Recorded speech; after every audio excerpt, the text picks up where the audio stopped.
Good evening, good evening, good evening. I am back tonight with something a little different from what I usually do. Usually, I'm streaming Oxygen not included, and this is a very, very different kind of game that I'm going to be playing tonight. Um, it's not like very different from what I'm usually playing. I played Pathologic 2, really loved it previously. Actually, haven't played the first one, probably never will. Long story there, but yeah, once this was announced, I was like, okay, I'm really excited for this. I'm really wanting to get into this, and yeah, now there's a demo out for this, and I wanted to give this a try here. I don't know how well this is going to go because I am a little worried about the performance of streaming this. I do remember when I was playing Pathologic 2, it did kind of cause some various hiccups with my CPU usage, graphics card usage, and stuff like that. So, and that was without streaming it. So I don't know how well, this game is going to perform here, how it's going to work with me streaming. I don't know. So this could be kind of a disaster of a stream here, but we'll give this a try. The demo page says that this demo page will last about an hour, 2 hours, something like that. So it's not going to be going full night for me. Whenever we're done with this, I'm going to go back to Oxygen not included. But yeah, since this just came out, I really want to try this. I'm really looking forward to this. But before we get in here, I just loaded this up. I took a quick peek at the settings here before hit stream here, but I want to go through these a little more just to make sure that give this a good look through here to see if I can kind of help myself get a little better performance here. Select my resolution. Yeah, that looks about right. Borderless force. Yeah. Graphics, this is what I'm going to be looking at here. So resolution scale, anti-aliasing, scaling. A little worried about this ultra texture streaming budget. Probably should be looking to see. Maybe we'll bump this back down to like very high or thereabouts. How low does this go? So it's ultra, very low, low, medium, high, very high. Let's actually go high, just to play it on the safe side here. Shadow... Ooh. We'll go bump... Shadows, I know, are pretty demanding on graphics card. I'm going to bump that back down to medium. PCS quality. Contact shadows quality. Yeah, we'll give this a try, I think. And see how this performs. I should be. I suppose I should be looking at my my performance here, my stats here. Is keep that up in OBS. So, we'll have that there. Audio, master, all that looks good. Other text, voice, English. Yeah, important because this is originally a Russian game. I need this in English because I don't know Russian. Streamer mode. Yeah, we definitely want this on because I do know that. This game will have a little bit of nudity, and I don't want to have to worry about that. Whatever Twitch rules there are. Invert mouse, invert gamepad. Yeah, I don't care about that. Field of view. Some of these I might play around with a little bit here in the controls. Yeah, I'll figure all this out when we get in the game here. So yeah, I think all this looks good here. Apply. Go back here, and I'm also probably gonna have to be playing around with a little bit with stream setup here. Like, does my camera look good here? Do I need to move it? Oops. Grab you. Like, do I move myself up around here or over here? Usually I'm over here for Oni. I'm probably going to try down here for now. Something we're going to be playing around with here a bit. Okay, so introduction to this game here. This is a game about you being a doctor and finding yourself in a small town where there is a big outbreak of a plague. And you have 12 days to not only survive, but also try and treat the plague to the best of your ability. And, to the best of your ability, that's an important thing there, because people are going to die. This is going to be rough on you. It's going to be a real slog here. That's kind of the big thrust of the game here. The previous two Pathologics, you don't necessarily have to have played them, because actually they're all kind of the same story. So Pathologic, the first one, was released about 20 years ago. Something like that, I don't know. And again, I had mentioned before, I haven't played it. I know it only by reputation, and what I know of it is rather janky, but I don't know if imaginative is the right word I want to be using for it. But it's playing in a design space that is very much not safe. It's very, very, very out there, very on the edge, very, I don't want to say deliberate, but it's unique in its own particular way. And it's evidently a sort of love it or hate it kind of game. Then that leads into Pathologic 2, which came out about 6 years ago or something like that. And what that was the studio behind the first one, they said, let's, we love Pathologic, but, it had a lot of faults to it. What if we were to go back, kind of redo that, kind of modernize this, put a little more modern design on this, but, still try and keep that same general feel, same weirdness, same jankiness, just not quite to the same degree. And that's the one I did play, and, everyone that I talked to who played both of them said, yeah, if you have the option to just play Pathologic 2, you don't need to go back and play the first one, because Pathologic 2, it fixes a lot of the big issues of the first one, and I agree. It was a really, really great game here, and basically, it was a retelling of the story of the original Pathologic, so you don't need to have played the original Pathologic. But there was one thing about this that kept it from being strictly superior to the original Pathologic. And that gets back to the original Pathologic. You had 3 separate characters you could play as, which gave you 3 separate storylines, 3 separate perspectives for what was going on in the town. The other 2 characters you didn't play as, they would show up, they'd be doing their own things, they'd be kind of going about the story in their own way. So, it's like 3 separate stories playing out. And so in that original, you could play it 3 times, get 3 entirely new experiences here. Pathologic 2 didn't have that. It had, when it first shipped, it had just one character, and that one character's storyline to it. They call him the Harrispex. And the original plan for this was that the other 2 characters would be added in over time as additional DLC later on. Just to also pause for a second to say, this makes it sound like Pathologic 2 wasn't a complete game. In my perspective, just having played that, not the first one, it felt like a complete game. It was very dense, had a lot going on to it, even with that one character. It was just like the promise that these other 2 characters that you could be playing as eventually would give you even more depth to the game. So it was just something new to look forward to, something exciting here, essentially. Some years pass, and, kind of all slipped out of my mind, everybody else's mind, until about a year ago, where the studio announced that they were now working on Pathologic 3. We're going to release this here, and the idea of this here is that Pathologic 3 is the storyline of one of those other characters now, the Bachelor.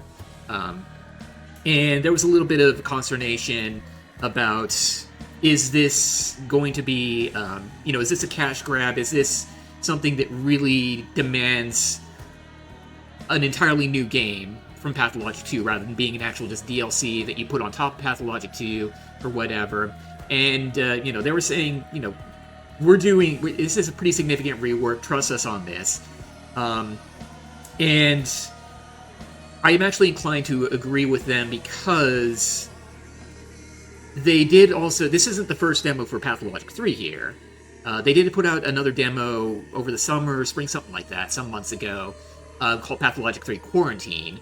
Unfortunately, you can't get it anymore, but I played through that. That was kind of like, it was an initial demo, kind of beta test demo sort of thing, because they took some feedback, some player feedback from that and said, we're going to implement some of that feedback and, improve the game here. But that was a good taste of what the game was ultimately going to be like, what they're trying to say, this is what this is going to be here. And it did feel quite different from Pathologic 2, in fact.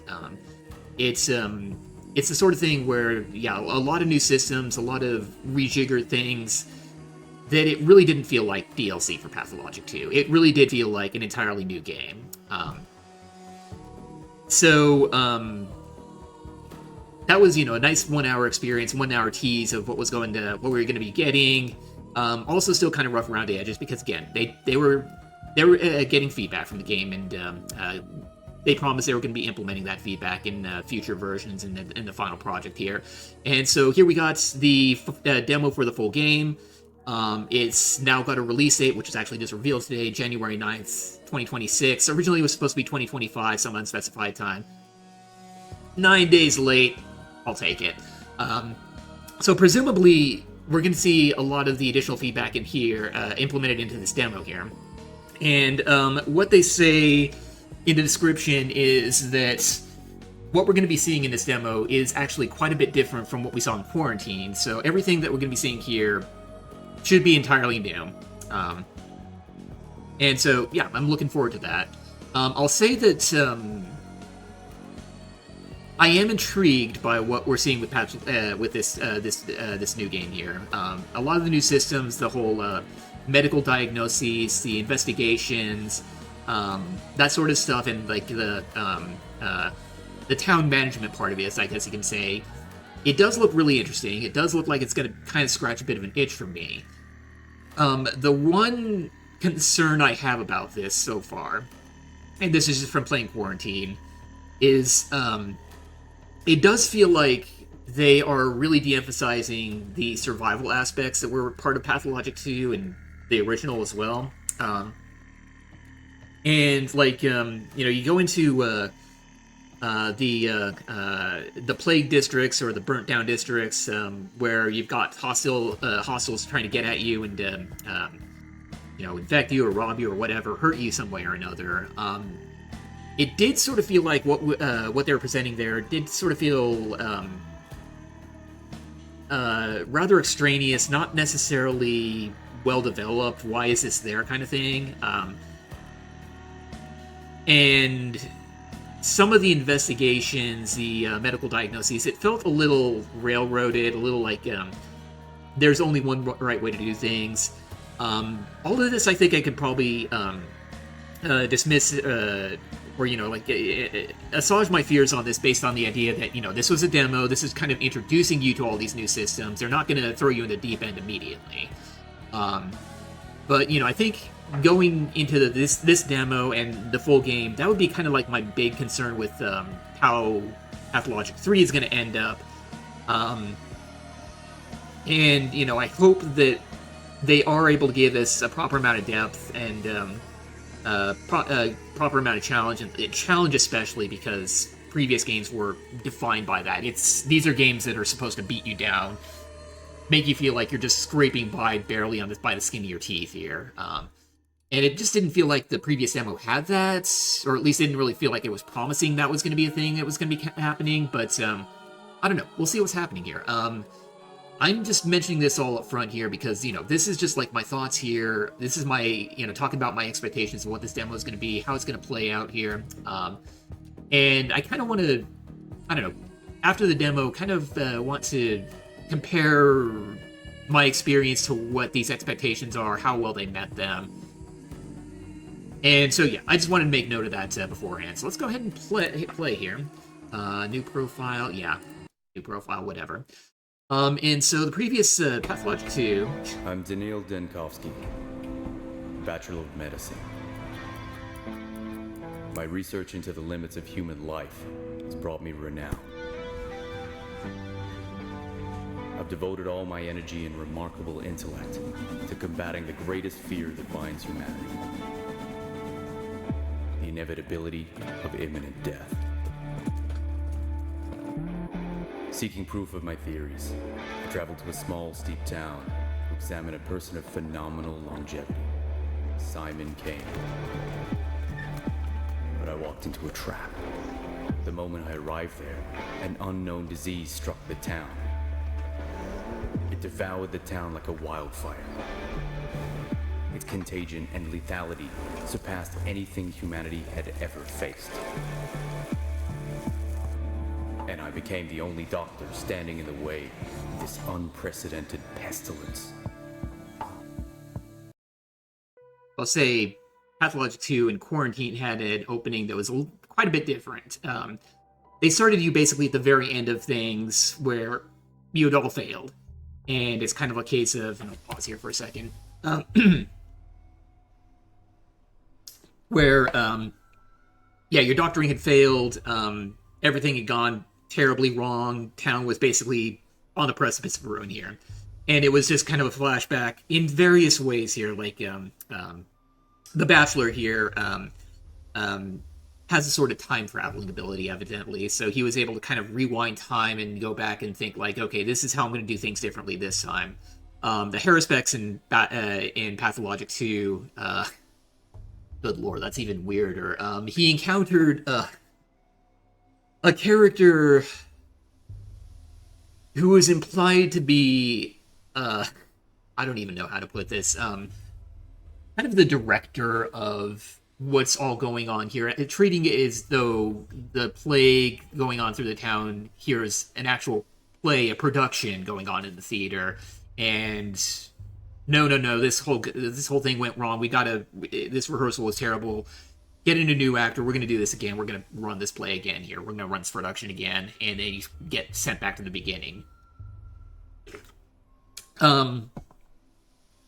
That was kind of what I was expecting here with the opening here, but it looks like we didn't really get that. I don't know. Again, demo here. Maybe we're just getting thrust into the action here. So press J to be the mind map. So the mind map. Okay, so this is the kind of thing. This is one of the cool things about Pathologic here. It's kind of a quest log, but it's really more just like a collection of all your thoughts, all the things you've run into, and they kind of connect to each other, and, like, various quests that you do, you can fail them, game continues on, because, like, characters will die. So yeah, thoughts delivers, go to a specific day, and yeah, we're starting on day 1, goes up to 12 days, day 12, which could be the first day, depending on perspective. Actually, interesting, we got some descriptions here, in which the Bachelor remember the close ones, in which the Bachelor performs his occupational duties. But yeah, we're starting on day 1 here. And we have here the Immortal Man. So the Bachelor is looking for Simon Kane, who is ostensibly immortal. And this will help the Bachelor in his research to try and get power over death, I guess it is here. Understanding is the only way to save my Thanatica. Are you chasing shadows again, Dankovsky? Then Thanatica, if I remember correctly, that was the name of the university that he studies at. And, hold on 1 second. That was... Click on that. Barely stepped off the train when my things were immediately stolen. The joys of rural life. Without my tools, I'm useless. I must find the prototype in the microscope. They're vital. Right, so, okay, district movement restricted in the demo. See the full game for the full map. Yeah, so, yeah, this city here looks very, very familiar here. I'm assuming, based on the little overlay here, saying that these are the areas it can't go. So it's just going to be the train station, the maw, the guts, the backbone, maybe the warehouses, although this kind of looks like it's plagued, I think, here. And then the hindquarters. It's kind of a little bit disappointing because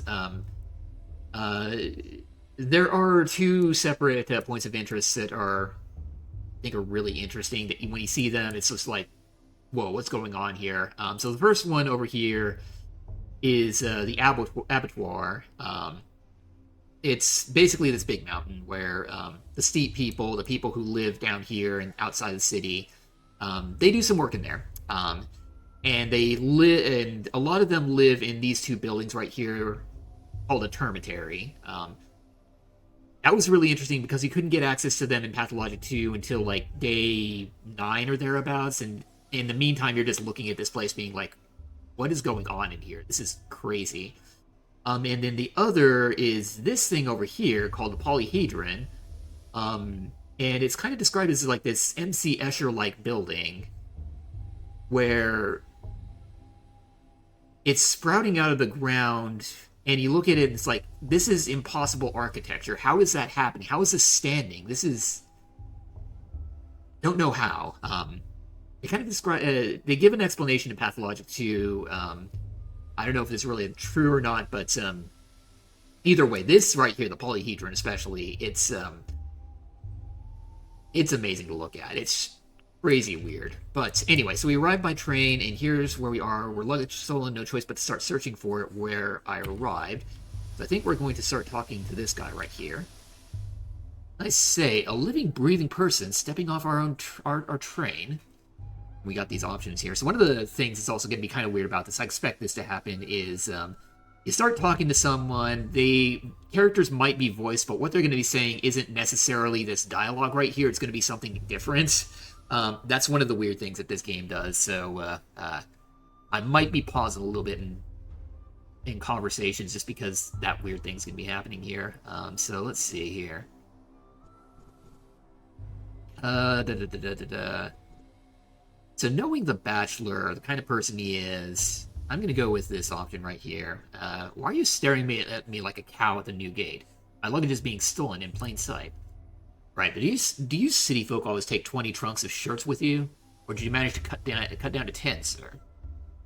Gives as good as he gets. And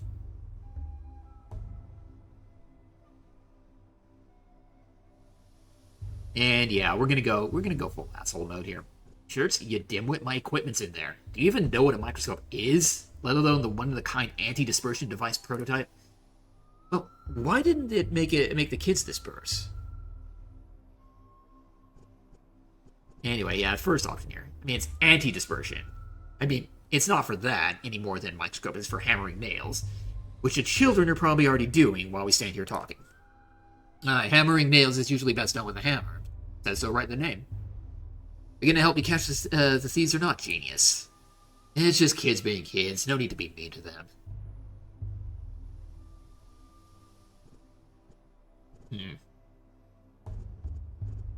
What should I thank them? What, should I thank them? Give them candy? Exactly. If you need your shirt so bad, why don't you go looking for the tots that ran away with them? Just ask them nicely. These kids are like magpies. They'll trade your precious linens from the capital back in exchange for bits of colored glass, or even just a story. But whatever you do, don't hurt them. I'm curious about this one right here, because this is kind of implying the time travel mechanic here. Why would I have bits of glass? I just about have one on my watch face. I may have to waste time on both this literally and figuratively. Say, is the capital a real place? What kind of a question is that? The Canes come from the capital and made our town, but no other real people have come from there ever since. So I was thinking, perhaps Simon Kane simply made up the capital, along with everyone else. I guess the asterisk here means this will end the conversation. In a small town like yours, a single individual's authority can grow to be all-encompassing. I assure you, though, the Kane did not make up the capital.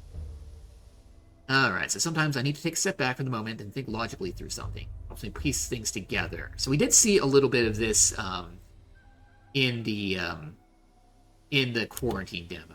Although, okay, so this is actually new. So previously what it was in the demo was you press a button, and it kind of gave you detective vision, and you'd look at things, and then you'd see various thoughts pop up on screen. Here, we might still get that here. Let's go with some suitcases are missing.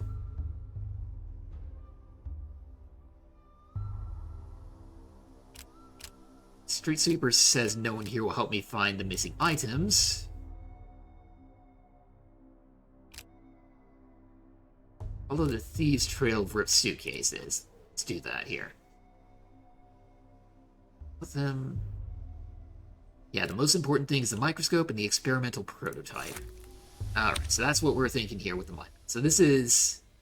Yep, we got here. Thus, my things were immediately stolen, and we talked to this here. Says, such a serene place. If immortality still exists in our country, it would be here.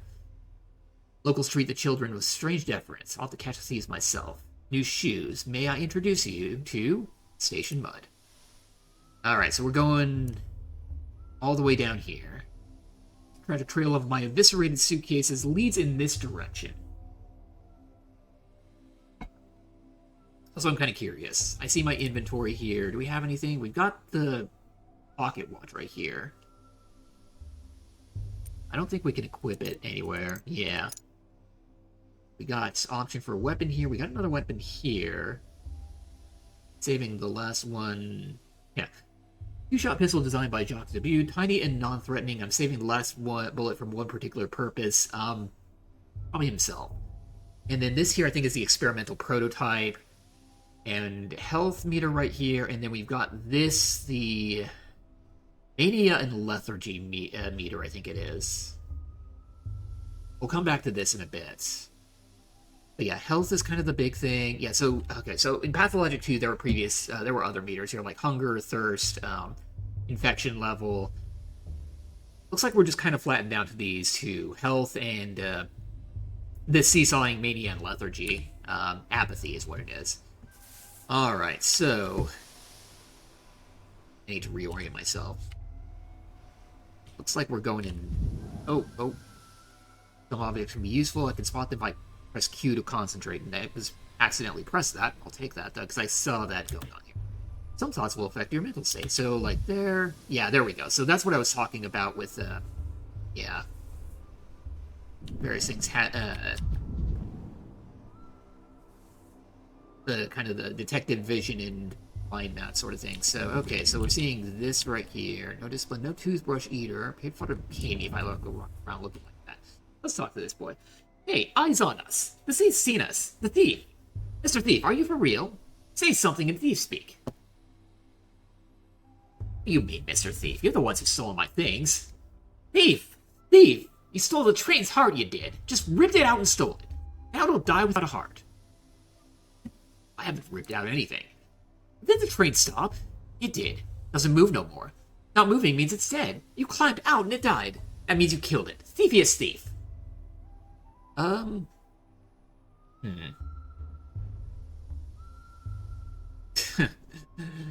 This is almost sarcastic right down here. Logic is impeccable. You'll be held in high regard, but no, we're going with this one. I don't kill. It's the other way around. I save lives. I'm a doctor. And to do my work, I need the instruments you pilfered. What, like a hammer? There are many, but the most important ones are my microscope and my prototype.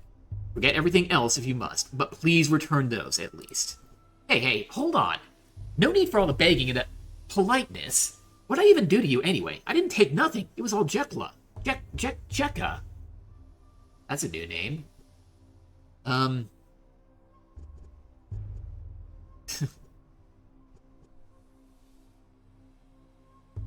We're going to try and be nice to the kids here. Comparatively nice here. My microscope and prototype are precise, delicate mesh instruments. If they break, they'll only be scrap metal and glass. They'll just die. Like the train. You don't want that, do you? I don't. Then tell me where Jekka's taken them. Jekka's taken the heart back to go fix the train. That way, to its face. My snitch now, Master Thief. Well, again, be nice. No, a snitch is someone who runs off to inform without being asked to do so. You're an honest witness. Alright, so thank you. No toothbrush, no discipline? Yeah. Alright, so, yeah, we're probably, still going this way. That's somebody on top of the train there. Curious about that, but... Find the joyride. Oh, a few people. Okay.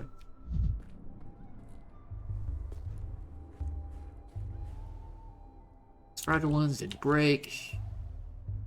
Thankfully, the analysis kit is safe. Oh, we can loot this. Okay, so we get coffee beans, a bullet, revolver bullet, bromine, and valerian extract. Grab all these, and yeah, so these are interesting here because, yeah, these have apathy and mania. I'm sure we'll get to that in a bit here. This is something I saw from Quarantine, so I know how these work, and I'm actually kind of curious here. Yeah, we can loot these here too. Oh, and a beetle. So Beetle makes me wonder if trading is going to be a mechanic in this game. Can we, Nope, those are already suitcases. That are no loot in them. Alright. Yeah, that was the one I opened. Okay, so... And I'm learning here shift runs. Shame, all the perfumes in the capital would not sweeten this little town. Drugstore medicine. Okay, so that restores health.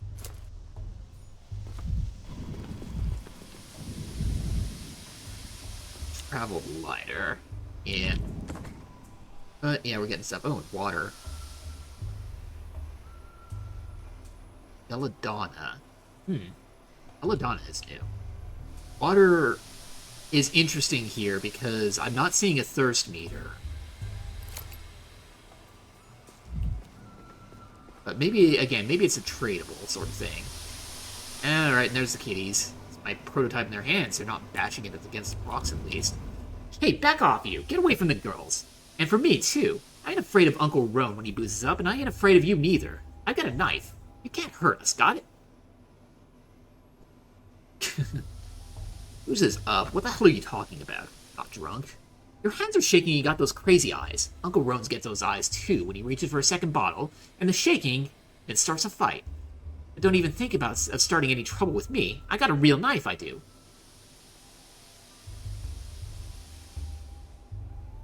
Wait, hold on. If I look like an Uncle Roan of yours, that means I need to cool down first. Give me a moment. I'll take a breather. And this is probably where the mania and apathy is coming in. They're probably going to talk about this here.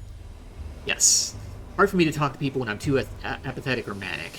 I'll need to stabilize my condition first. So yeah, that's where this meter comes into play. And the thing about this in the demo, in quarantine, was you don't want the meter to get too high in either direction, because you get mania right there. It's basically like your heart beating so much it explodes. And then apathy, well, you know, we saw in the inventory I have a gun with one last bullet in it. You find out what that bullet's for. My impression in quarantine was that there was something of a bonus to having higher mania, because that would help you move faster. I didn't really see a similar bonus for high apathy. Maybe there is something there, but yeah, it's kind of a case here in this case of we need to generally stay away from the extremes. So I think, like, in general, my inclination is to play mild to moderate manic, you know, just high enough to get the little bonus there for, like, movement speed, but not so high that that everyone's frightening everyone. But, you know, one way we can deal with this here is some of the stuff we've looted here. Need to stabilize my condition first, so it's probably going to tell me, cannot talk, press I to open up the inventory, head swing. My mind state can be chained with drugs. Some make me more apathetic, some manic. I need to keep a keen eye on my mental state and a supply of drugs, which is all this kind of stuff over here. So to chill out a bit, we can, we've got two different options here. We've got valerian extracts, which gives us plus 10 apathy, or we can go with bromide, gives us plus 25 apathy. And if I have this, the opposite problem where I'm too apathetic and I need to give myself a shot of adrenaline or something, we've got a few other options here. We've got coffee beans, we've got tobacco, and we've got camphor. We don't need that right now. We just need to cool down. Let's try a bit. Let's try just one here for now. Because again, I kind of want to play more on the manic side to get that movement speed bonus. Still can't talk, so we need to calm down a little bit more. More at ease. More clear. Still not enough. Slower. More cold.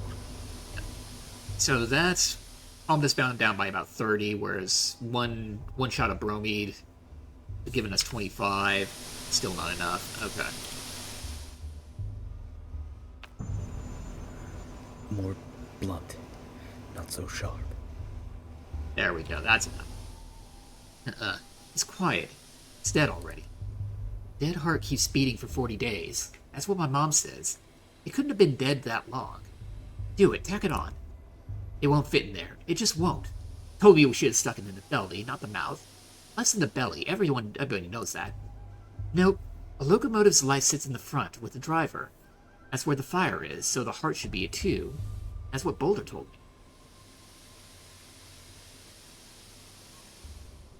me. You're Jekyll, right? You're correct. The train's life is in the locomotion, which is housed in the front. Ah! Be gone, vile snake! You killed the other trains, didn't you? It's 'cause you, they didn't come to us no more. We were wondering, and we don't know why they keep dying. We got a whole graveyard. They're all rusted up, and they can't go anywhere. It's all because of you. You stole the train's heart for yourself and carried it away in a suitcase. Now the train's all dead. I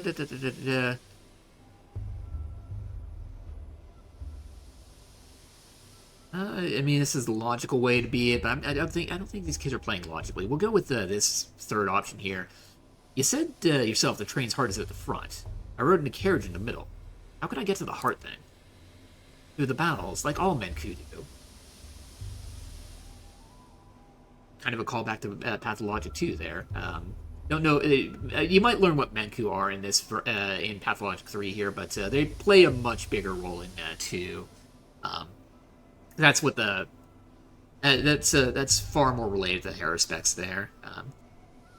But yeah, the Bachelor here probably doesn't care about understanding that, so we might not get too acquainted with the steppe people's traditions and stuff. You don't get to the heart through the bowels, my young friend. You'll hit quite a different body part first. Without it, the train stopped wailing, stopped moving too. That means it's dead. So this is its heart. Obvious, right? Well, that's a bit simplistic. Response to stimuli is just one characteristic of life. It's not exhaustive. What are the others?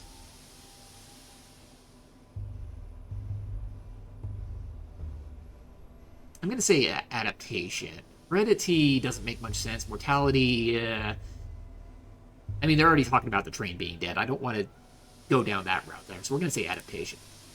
More trains came every week, and it was every 2 weeks. Now it's every 2 months or even less. And they don't leave ever. They just lay there and wait. It's because of the war. No, it's because they don't love us no more. But if we heal this one, they'll love us again and they'll come back and bring us marines. Look, my prototype is not the train's heart.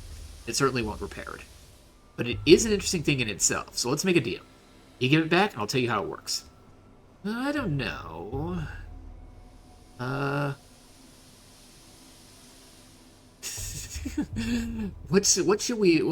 do we appeal to kids here? Maybe we'll say corpses. There'll be corpses in the tale. A whole pile of them. These corpses, were they stabbed or strangled? The kin must never cut, they only strangle. So if they were stabbed, Kim didn't do it. Look here. Let me take the prototype. I won't run away, I promise. Wind it up, you'll need to turn this handle clockwise. Capital 2 weeks ago. Okay, so yeah, this is... Now we're getting a little more in the weird sense of, like, jumping back and forth in time between things with the opening here. So, in this case, though, we're going 2 weeks into the past here. So notice we can loot that, but the prototype, we really probably want to be talking to this guy here, Platon. What were you expecting? Huh? It's been years, and I still can't get enough of your idealism. And that's what I was talking about. They sometimes have these voice lines here that don't match at all with the actual printed dialogue here, and that makes me wonder. I'll check the options when we get out of the dialogue here. So I want to see if we can get subtitles here, because I know the Pathologic 2 had them. I think Quarantine had them, and if we can get that, then that'll be handy as well. To prime it, hold this crank and turn it clockwise. Chief, hello. For crying out loud, your mind's flown away again. My mind and I are planted firmly on the ground. Sure you are. Anyway, as I was saying, the crank is stiff. You'll have to use some force.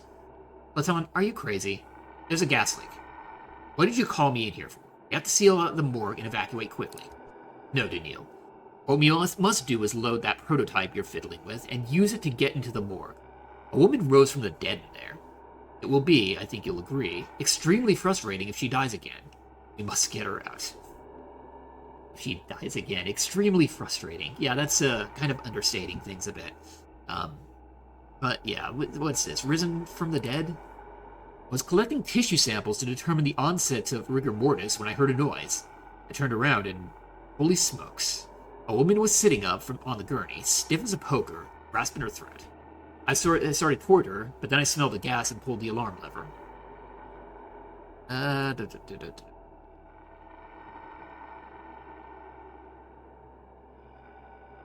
gonna go option 3 here. Chlorine isn't known for bringing back the dead.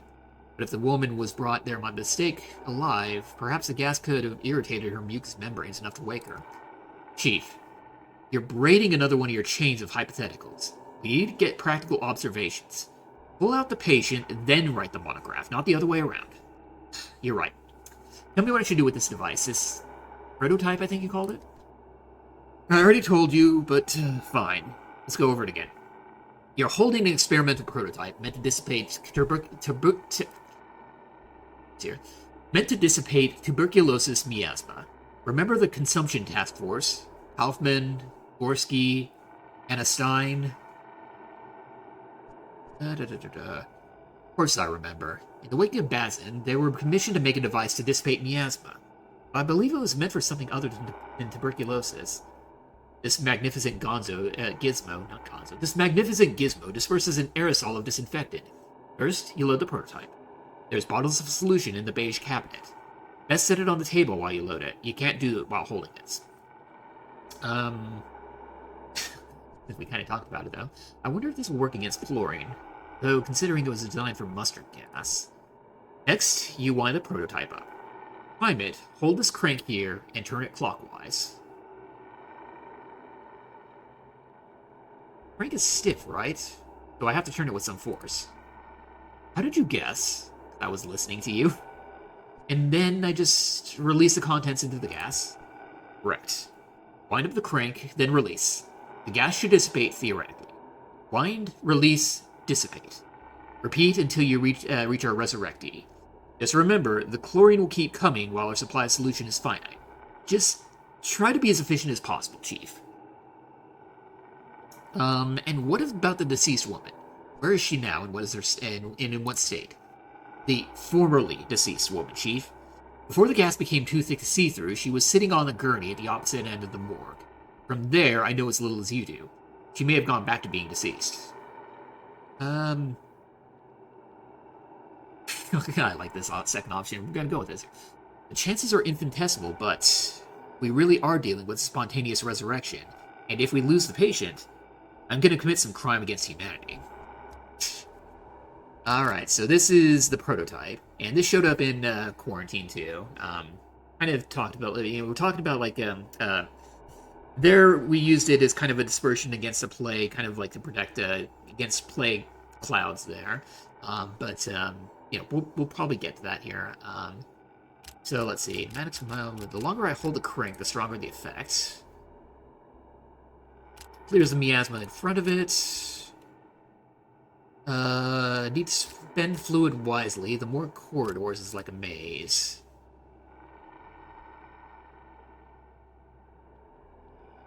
Below the prototype, I need a stimulant and an anesthetic toxin. First thing we teach with lab assistants, the best stuff is in the beige cabinets. Add the ingredients one by one to the setup and heat it up. Should be enough for 20 uses. Okay, so this is interesting because in Quarantine, the prototype was not limited by uses, or it didn't have a certain amount of charges. It recharged over time. And I guess that was kind of one of the things that made survival in the plague districts feel a little perfunctory, because it was just like, unload the prototype, disperse the miasma around you, take some steps forward until the air gets thick again, wait for the prototype to recharge, redo that over and over again. It wasn't super compelling gameplay, so maybe giving this a certain number of charges and maybe making this a little more powerful or something like that. Maybe it'll force you to choose, pick and choose how you're using this a little more often, and maybe that's also going to drop your health a little more and force you to heal a little more too. I don't know. Before you can load the prototype, you need or use the prototype, you need to load it. Ingredients are in the cabinets. The loading station is on the table. So, yep, here's our prototype, but we need to get ingredients here. They'll include the toxin, the stimulant, and the anesthetic.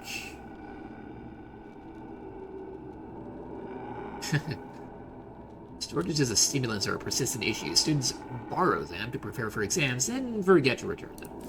So yeah, take all of that. And can we get more from here? Yeah, might as well do that, just in case. Alright, now let's load the prototype.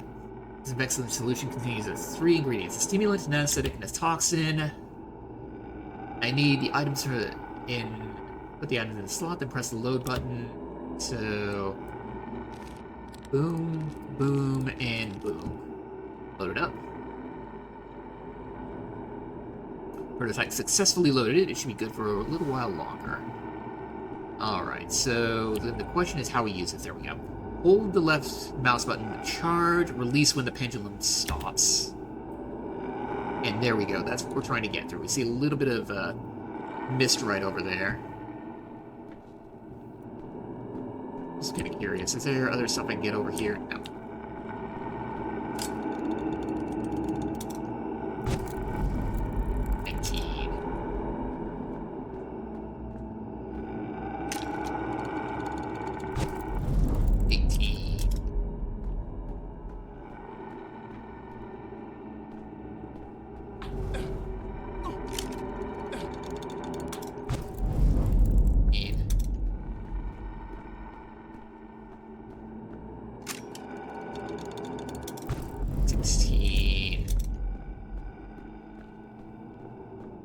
No, we can't. 15. A little more right there.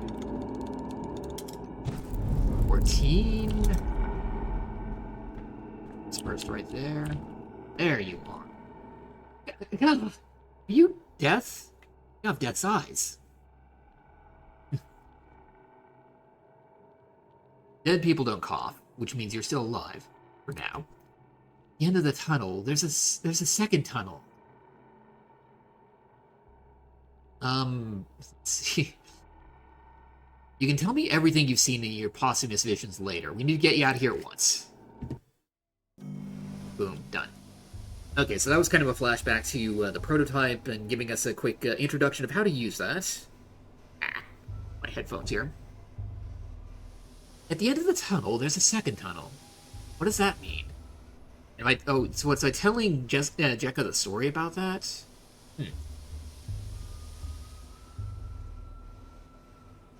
I guess so, yeah, because, yeah, third option here was, that right there. I'll say, yeah, it was just nonsense. That woman was disoriented and hallucinating. What a silly story. I loved stories like that when I was young. You're giving me the prototype, yes? Take it. It spins all boring, clockwise only. Grandpa Simon has a clock that spins every which way. Besides, his train is already dead. Couldn't save it in time. Ooh, yeah. Grandpa Simon. You mean Simon Kane? I'm here to meet him, actually. We've only got one grandpa between us. Yes, is he... No, I think I'm gonna assume he's immortal here. I've been told he lives in the Crucible with his family. Can you tell me the shortest route there? I'm sick of this game. Go away. We're gonna play cat in an old hat. We still have time before the sun sets. Wait, what about my microscope? I'll trade you another tail for it.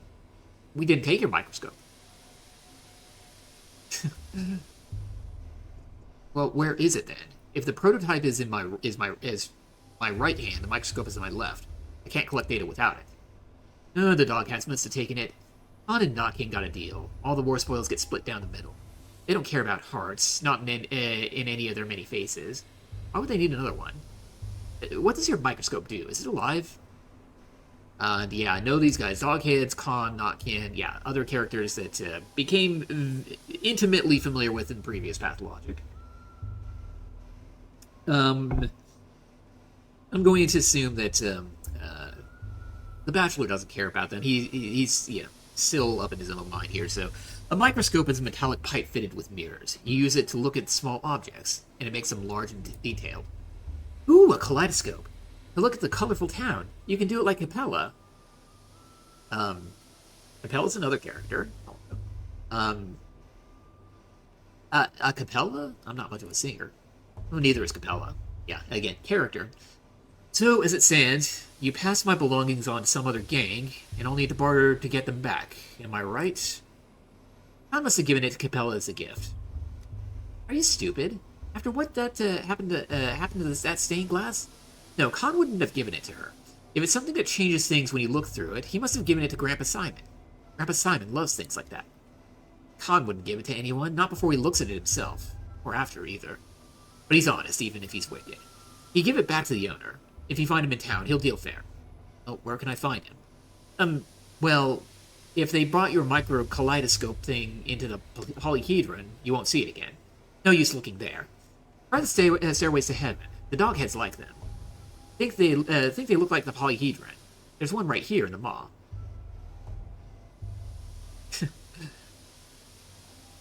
This one here, yeah.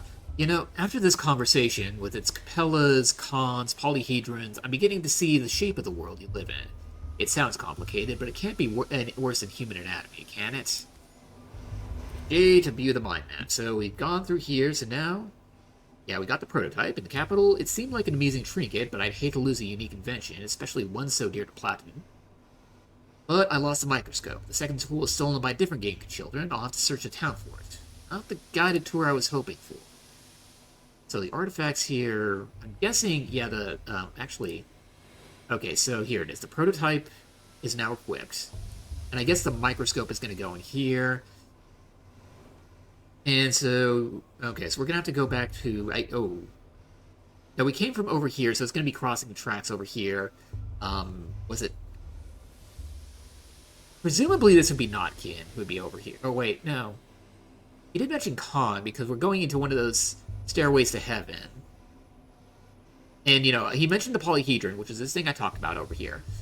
Stairways to heaven are kind of the same thing, but just on a smaller scale. It's like, kind of the ruins of a building, but ruined in a way that's, that makes it look like, how is this thing standing here? It's rather strange here.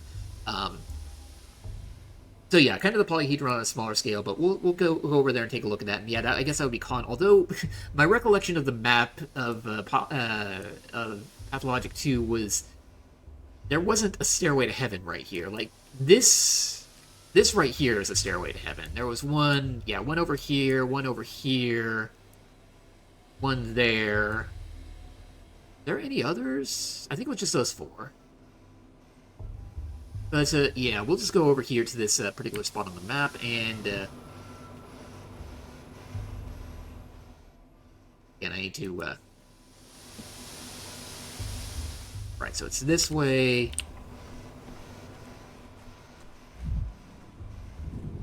Oh, look at that. Holy mother of smokes. Stabbed in the stomach, gutted like in my books. Precise cut, more akin to surgery than murder. Oh, I know what happened here. Here. Surprisingly, for a man like this, he was sober. Yep, so what happened there? I just stumbled across the starting point for the Harrispecs. This is where the Harrispecs in Pathologic 2 got off the train and began his journey. He got jumped by a few robbers and ultimately killed them in self-defense. Though it looks like murder here. Jacob Sturck, Kirik, and what was his name? Bertrand. Such a harmless fellow he was. Never hurt a fly in his life. And the Ripper slashed him to ribbons like the rest of them anyway, the brute. Must give these unfortunate souls the proper burial they deserve. Then find the Ripper and give him a burial befitting of a beast. Licky Canood, do not act rashly. Give Kirik to me. I'll pay you back in kind. Herbs in blood. Um, don't mean to alarm you, but you have holes in the dress the size of another dress. Are you crazy? Why are you looking at her? Why are you even speaking to her? Be gone, witch. Leonte, do not speak to me, stranger. I have come begging for food to give Suak, begging for tears to give Mother Bodo. I speak to the blood of Urdug, our town. You are not our blood. My eyes do not see you, stranger. My ears do not hear you. What happened here? The Rippers come to town. The father killer, Brock. He was always a wild one. But then Mara Shabnak lay with him in the steppe and whispered things into his ear to make him water the earth with blood. As soon as he got off the train, he went on his murder spree. He killed Jacob Sterrick. He killed Kirik. He killed the harmless Bertie. He's a monster.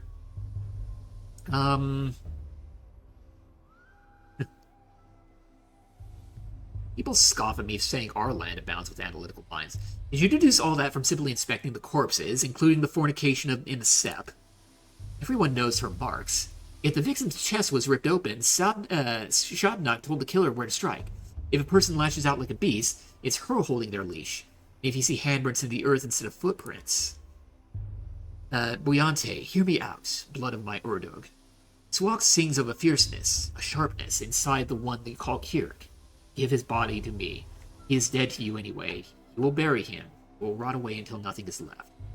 I will bury him, and Swak will eat him, and drink his fierceness and sharpness, and sing an Uphe Dun, an herb song in gratitude. To give us twire, and we'll brew us lots of twire. She will give us Ashen Swish, the harshest of the herbs. And I'm actually going to pause here because I actually got an ad break coming in here, so I'm going to, take a break here, walk around a little bit. So, I don't want to interrupt gameplay while the ads are playing, so we'll be back in just a moment. Take your own break if you're here too. You're not missing anything.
Alright, we are back from break. Right scene, yeah. Okay, so let's restart this one here. She will give us Ashen Swish, the harshest of the herbs. Yeah, because this woman here, this corpse bride, I think they were called. I can't remember for sure. She was going to claim one of the dead guys for their own. These are step people, and so they're going to do with him as they want here, within their own mysterious ways, and they're going to trade Twirine. It's Twiri is the herbs. That's right. It's for a lot of the people in the town. It's kind of like a drug for them. The Haruspex makes a different use of Twiri, but that's pathologic too there. She will give us Ashen Swish, the harshest of the herbs. By Kelenev, Ashen Swish is a cruel herb. Bad herb. It threads on blood and spite. Swak sings that we will need plenty of swish soon. Yours is a burial into emptiness, but mine will be a burial into Swak's womb. I am at your feet, Hayan Kunud, good people. Give me the one you call Kirik. Should we give her the body, maybe? Didn't seem to have any family. Without them in the picture, I guess it doesn't matter if we bury him where the kin do. Who knows? Suppose we do get a great crop of Twiri. I was under the impression that who buries who actually matters quite a lot in traditional culture. But they aren't just going to bury him. They'll desecrate him until not even Shabnat can recognize what's left. That's what they're going to do. You're going to do, isn't it? Isn't it, Stepgirl? Say it. And don't you dare try to lie to us. I am at your feet, Hayed Kunud, good people. I promise there will be no desecration. We will take his name so it holds his sharpness no longer. We will lower him into Swak's womb. Everyone will forget him, forget the wicked murderer Kirik, and only Ashen Swish will remain. I knew there was a catch. Wicked or not, you can't just bury a person without their name. Everyone has a right to memory, if nothing else. But he really was a wicked man. The rare time someone remembers him at all, they'll never have anything good to say. Perhaps it's for the best if everyone forgets him.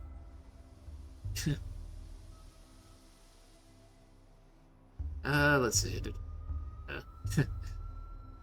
Yeah, and I'm gonna revert back to the Bachelor's typical affect and say, what an ethnographic goldmine you've got here. It's a shame I'm not an anthropologist. Let's hand over the body. I'd rather avoid a falling out with the kin. It'll only lead to more trouble down the line. What do you think, stranger? You look important. Maybe you even have some brains, too. Thanks.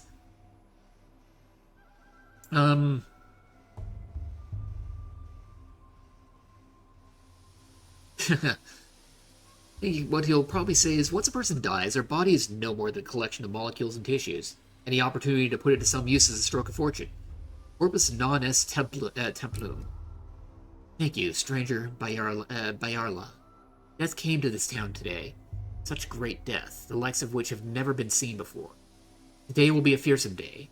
Tomorrow even more so. And on the third day, fear itself will die. And without Ashen Swish, we will die too. I came to this town today. That's all that matters. Yep, so that was, yeah, a weird setup here. So yeah, like right here, yeah, this is where the Haruspex starts. He's also on the train coming back to town for his own reasons, and I probably shouldn't talk a whole lot about that because, you know, it's an entirely different game, an entirely different story, and maybe not too spoilery, but, yeah, he comes off the train and kills those three people. That's the beginning of his journey. And yeah, it makes his start feel rather auspicious, we'll say. Normal. Yeah, I'm actually kind of curious here. Yeah, the district status, normal. I'm wondering why... Oh, actually, okay, so that is... Yeah, that's saying that, yeah, there's... Okay, it is this little hatched area saying, you can't go there. We can't go into the warehouses. Okay, so we're not going to see Notcan, I guess. Oh, well. Anyway, so, yeah, thoughts we missed here. Yeah, Ripper. A murderer came into town alongside me. Luckily, I'm prepared to fight in all of its guises. and Golem of Bones. The locals believe in a Shabnak, a murderous step golem in the guise of a woman. Like I've stepped out of time, not just traveled far from home. And, yeah, I suspect, we might see a little more of that conflict, here come into play, pretty soon. But in the meantime, yeah, gawkers. Corpses always attract the same kind of swarm. There we go, we're trying to go this way. So what is this right here? Oh. Never have too many coffins. They're imported here, but why? I suppose there aren't many trees here in the steppe. I guess that would be why, but, oh, what do we got here? Expect to find an ordinary girl behind this pile of coffins. Yeah, this is weird here. Time enough for rest after death. I completely forgot. I need to go back into the options menu. I need to remember this after this particular conversation here. Hello, Bad Grief. Would you look at that? A customer. Keep walking, customer. The shop's appointment only, and I don't call your name on the list. From a distance, they looked just like coffins. What did? It's the coffins. Couldn't believe there were so many. Was dreaming. Oh, there can never be too many coffins. Quit trying to scare us. Better yet, have a look. We've got plenty of shops in towns, but our warehouse keeper here can get it for you wholesale. Just look at these boots he stacked. Scarlet. Can't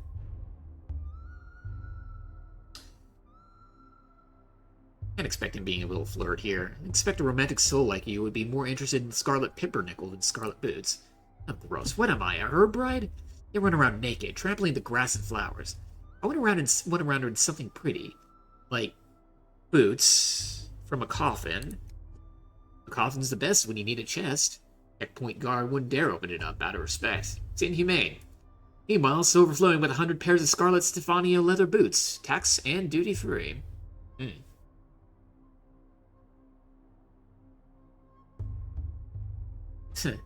Stefano leather? These are bog-standard military-issue boots that have been dyed wrong. You're a tax inspector. I can't imagine a duller job. Keeper knows out of other people's coffins in. When someone goes in, who knows what'll happen? Maybe they never died. Maybe they never existed at all.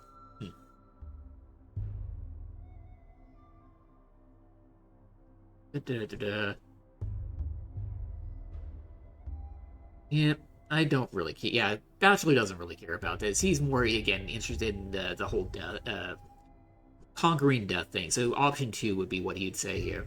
Indeed. No one knows what happens to someone once they go into a coffin, but I intend to find out. But yeah, Bad Grief right there. I don't imagine he's going to be a big important part of this particular story. He was important in Pathologic. Town lives on imports, so here the warehouse keeper is king. He says the contents of coffins are not always what they seem. I wonder. Okay, we're close to where I want to be going. Although, wait a minute. Okay, wait a minute. Okay, yeah, I see what this is. Okay, so I'm used to Pathologic 2 being a completely open world here. Basically, you know, I can walk through here and walk to, I don't know, this stairway to heaven over here.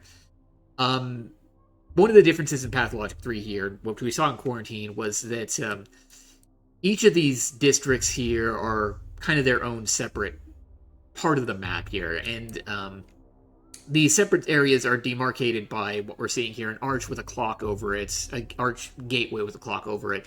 So once I walk through here, then I'm going to enter into a fast travel sort of mode here, where it's like I see this map and then click on the district you want to go to, which will probably be, well, it's going to either be this one, or this one. Yeah, literally every option except for this one that I can be going to. Because, yeah, it's going to be the Stairways to Heaven. I'm going to be guessing it's this one over here because, not in Pathologic 2, I remember when Notkin came down from the Polyhedron, he hung out in this house, I think it was over here. So it would probably be this, this stairway to heaven that we're going to be going to. So, yeah, we go through here, and there we go.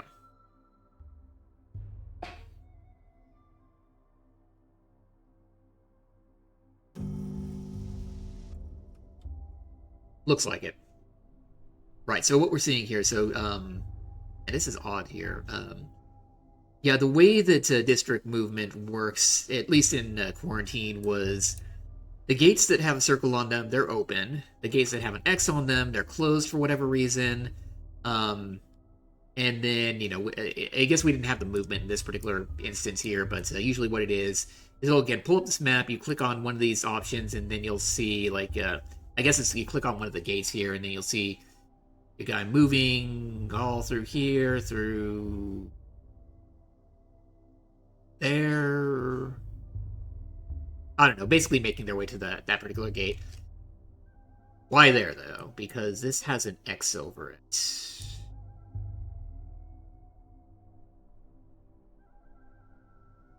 I don't know why that gate's now closed.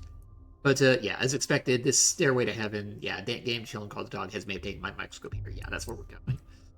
So, we're gonna have to go, it looks like, up and around this way, down this way, over to here. Okay. So yeah, what happened to this gate? We just... Okay, the mind is affected by E interactions with specific objects. They are easier to spot if you're in concentration mode. Right, so like this right here, we can kick it. And get a little bit of mania. Things are animated.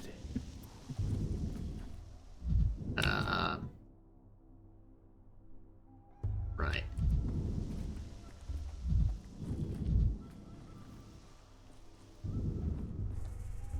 Hello, guys. I guess that way's blocked. Okay. Yeah, so these are the dog heads here. They wear dog mask, helmet kind of things, I guess. Ooh. Hidden folk. So this bloating is a common thing here. Let's study them. Whoa, my good little bull. Blunt-mouthed, broad-browed. Please forgive us. Yeah, what are you going to be doing to that bull? You're silly, Erzke. And you've always been. He's returning to Boss Turok, the Bodo. We are leading him into the bosom of his mother and father. Why are you asking him for forgiveness? Because Boss Turok is dead, Aina. This little bull's whole life, he didn't know that the most beautiful creature, the immortal Boss Turok, was waiting for him. Now that he knows, Boss Turok is dead. Buddha will find his father's silent corpse. How can we not pity him? Well, who died? Here, I'm assuming they're talking about the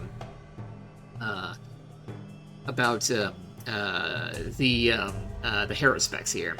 His name is Artemy Barok. That's his actual name. The Haruspecs, kind of the nickname for him.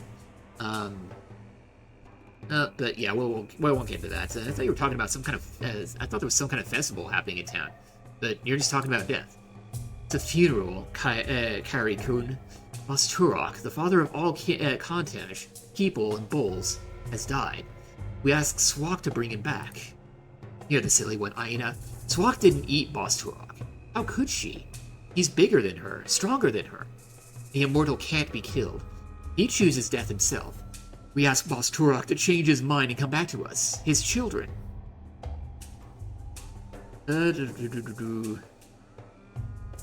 Oh, what a coincidence. You are burying an immortal, and I came to study one.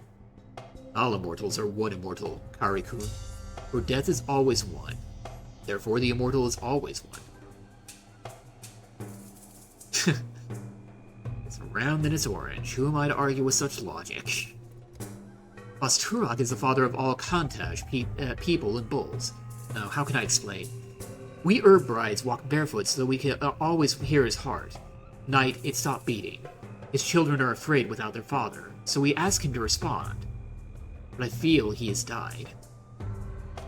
A fang or a claw was thrust into him. I feel the wound bleeding. Rust is soaked into him. I feel the rot squelching underfoot. Quiet, both of you. You know nothing. Boss Turok can die only from gloom. We will cheer him up, feed him, and show him our joy. We will bring the last Aurochs into his bosom. Then he will remember us and return to us. So this bull is meant to be sacrificed? We give a little to gain a lot. Mother Bodo is a blind, loving mother. The warmth of the earth. But Boss Turlock not only bore us, he watched over us. We lived under his watch. Now the town is without a beholder. Azong Kulung-kun. We are all blind worms now. Mugar, bad. A worm is a worm. A human is a human. A human is meant to see, to build. Look around, beholder. What do you see? I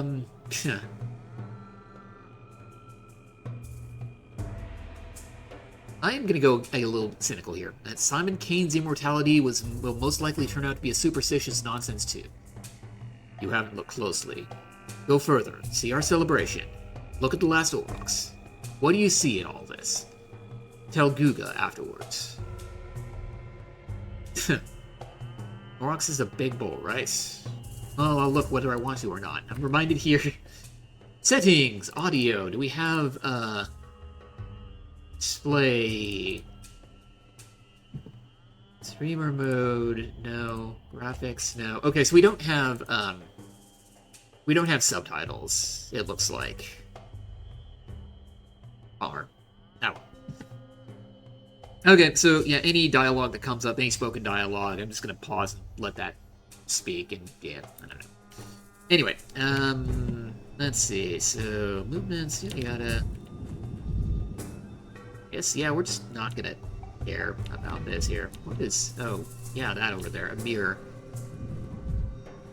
That is, I think, let's see if I can... Yeah, we can break that. Staring at me through the looking glass. So that didn't necessarily do much of... I was gonna say that didn't really do much of anything, but... So having played Quarantine, I know what it did.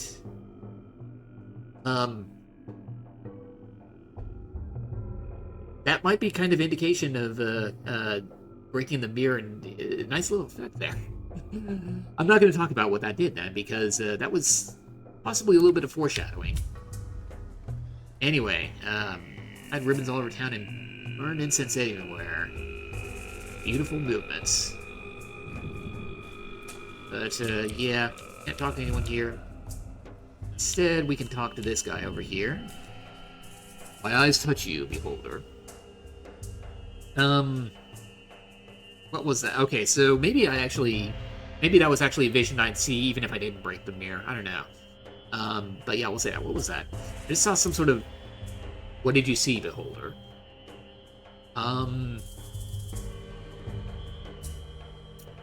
Yeah, I'm gonna go with that, yeah. I saw a rotten plague miasma spreading from a carcass, and a sanitation squad burning it with fire. That was tomorrow. That will be yesterday.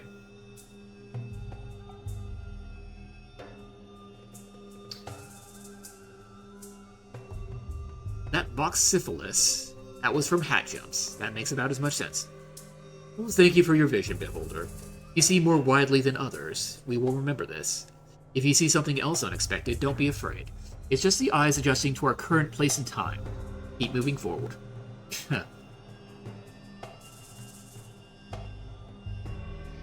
Haven't even done anything yet, but I'm already helping. What a stand-up guy I turned out to be. Yep, indeed. Okay, so where are we going here? We are gonna go down this way, and basically, yeah, straight this way until we reach...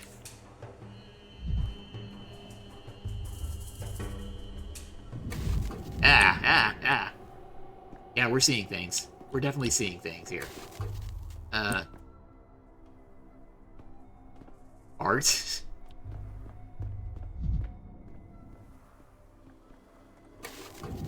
Yep. No, I'm gonna go around you.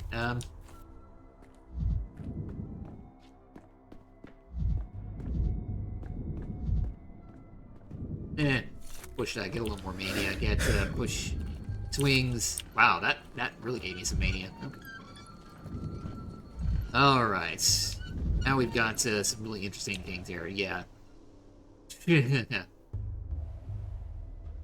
Some really, really strange looking guys. Like I know who all these are. But yeah, this guy right here, this The is... play is afoot. I can't remember what exactly they're called, but I think they're like stagehands of a sort. Yeah, the guy that I was talking about here, that was kind of like the play director. This is him, Mark Immortel.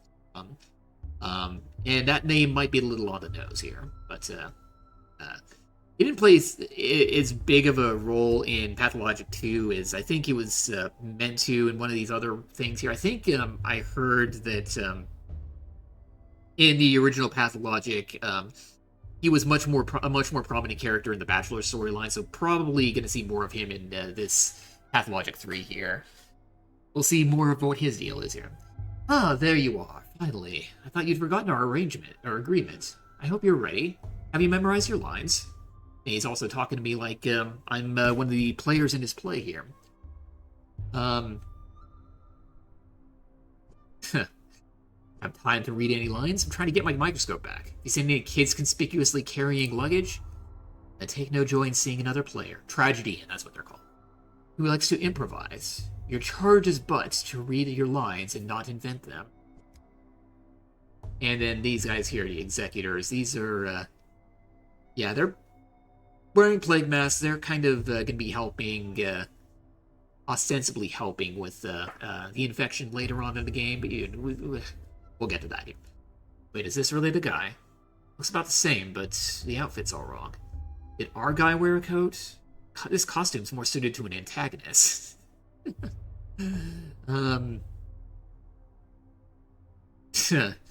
Funny, fashion advice from a man in a birdsuit. Looked in the mirror lately. What delightful cheek. Never have I seen such arrogance all in one person. Sir, you are just what the doctor ordered. I am Mark Immortel, director of the local theater. Pleased to meet you. And you are? Daniil Dinkowski, doctor. It's derived from the capital. Magnifico. You see, the actor we've been waiting an eternity for has decided to sabotage the rehearsal. You would do us a massive, titanic favor by replacing him, even if just for a little while. Still, what is a man in a birdsuit doing here? This is abnormal. Are you not familiar with the ancient mysteries? Our feathered colleague symbolizes the doom of all things. He acts as a dark omen, complete with a plague doctor's beak. Our performance is quite simple. The main character has just arrived in a remote town and, quite accidentally, stumbled into a curious rehearsal, in which his fate will be decided. Who knows? Perhaps he'll die at the end. Seems the performance has already started and I'll be dragged in against my will. Is that all you have to say? Why do you stare like that? I see it in his eyes. His mind is looking for a line to mumble. I am beginning to recall why my acting career didn't quite pan out. I say again, he is no leading man. He is unfit to even play a villain. At best, a background player. A body, standing there to fill the stage. It is the step healer's son who ought to take the role. Or that young girl who crawled out of her grave. They have such pathos and such verve. What does this one have? A coat. And there, this tragedy is referencing the other two characters that are the main characters in the Pathologic. Let's see here, the step healer's son. Yeah, that's the Harrispex, and then the young girl who crawled out of her grave. She is referred to as the Changeling, and I know very little about her story. In Pathologic 2, she kind of showed up randomly in various areas with random places, and ostensibly, she's supposed to be a doctor or some sort of medical helper some way or another, but her way of approaching things was telling the Harrispex, you need to trust me, do X, Y, Z, or just butt out of this, let me handle things, you don't know what you're getting yourself into, and kind of alternating back and forth between being, friendly and really antagonistic, and it was really, it was hard to make sense of her. Whereas when you ran into the Bachelor, who I'm currently playing as in Pathologic 3 here, he is obviously a really, really arrogant doctor, but he is obviously a doctor. So, you can kind of cut him a little slack that way. But the changeling. Who knows what her case is here. Is the rehearsal already starting, or is he just casually insulting me? Wonderful! The hero is lost. He no longer sees the boundary between his life and the play, between speaking and reading his lines. Keep going. This is the beating heart of our play, the blur between reality and fiction. Let me read the script. So the main character, a doctor and a skeptic, encounters the unknown for the first time. He built his whole life around empiricism and scientific inquiry. What will he do when death addresses him directly? But this isn't literal, right? A hero in a play speaking to death or the dead is usually a metaphor, an illustration of his thought process. Well, if that makes it easier for you, we can't say it's a metaphor. Play it ambiguously. Leave the audience guessing. But wait, I don't want to be a metaphor. I was promised I'd be the true voice of the dead. What kind of spoil sport ruins a play like that? I told you he couldn't hack it. That's it, I'm out. Metaphor. I'm confused. Are we still acting, or is he actually offended? Of course we're acting. You have aptly grasped the key to this play. It is all a game. You're free to go, but remember, the game doesn't end until I say so. But, Mr. Director, are you certain we've chosen the right protagonist? The rules of drama clearly state that the hero must experience death and resurrection, yet he's stuck in the prologue. Hear that? You're being reprimanded for letting the pace of the narrative slip. Not my opinion, you understand, but the audience's attention is starting to flag. Well then, go on and prove we weren't mistaken about you. Oh boy. Not sure I like how you keep bringing up the protagonist dying at the end.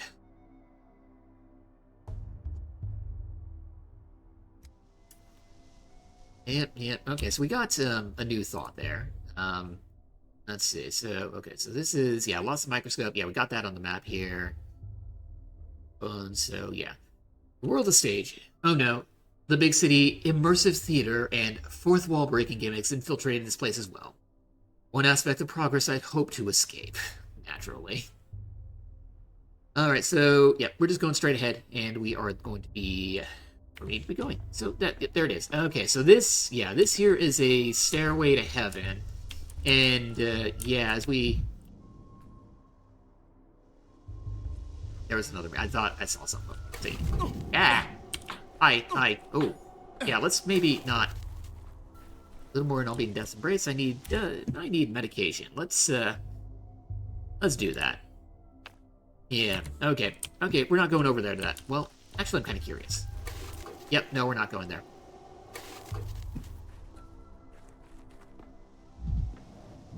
Can't talk to them anymore. So, yeah, we just got to... Yeah, here it is. The Stairway to Heaven. It looks like a ruins that is impossible. How is this standing here? And, what was that thought here? Impossible geometry, quite literally. I found what looks like a stairway leading towards the heavens. How does it stay upright? I hope the children who stole my microscope are there. Well, there's one right here, and we've got some other stuff right here. Break that Camera here. obscura. Camera lumina. If you could travel through time, would you go to the future or the past? I think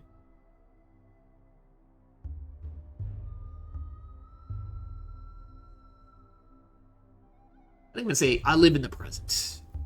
Grandpa Simon used to say that days are like hopscotch. Usually they go one after another, but sometimes there's two side by side, and sometimes you have to jump backwards.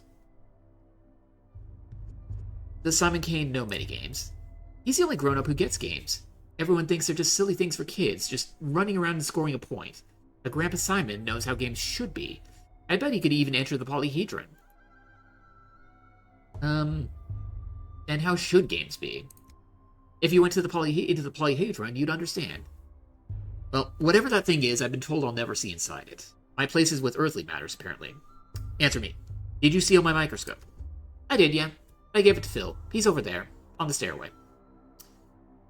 Do you mind if I go up? Sure, but if it falls, I won't be the one nursing you back to health. I climbed a lot worse, kid. Okay, so I see a little box right here. Yeah, we'll grab that beetle. Little bit of loot there. Maybe we'll be able to trade that.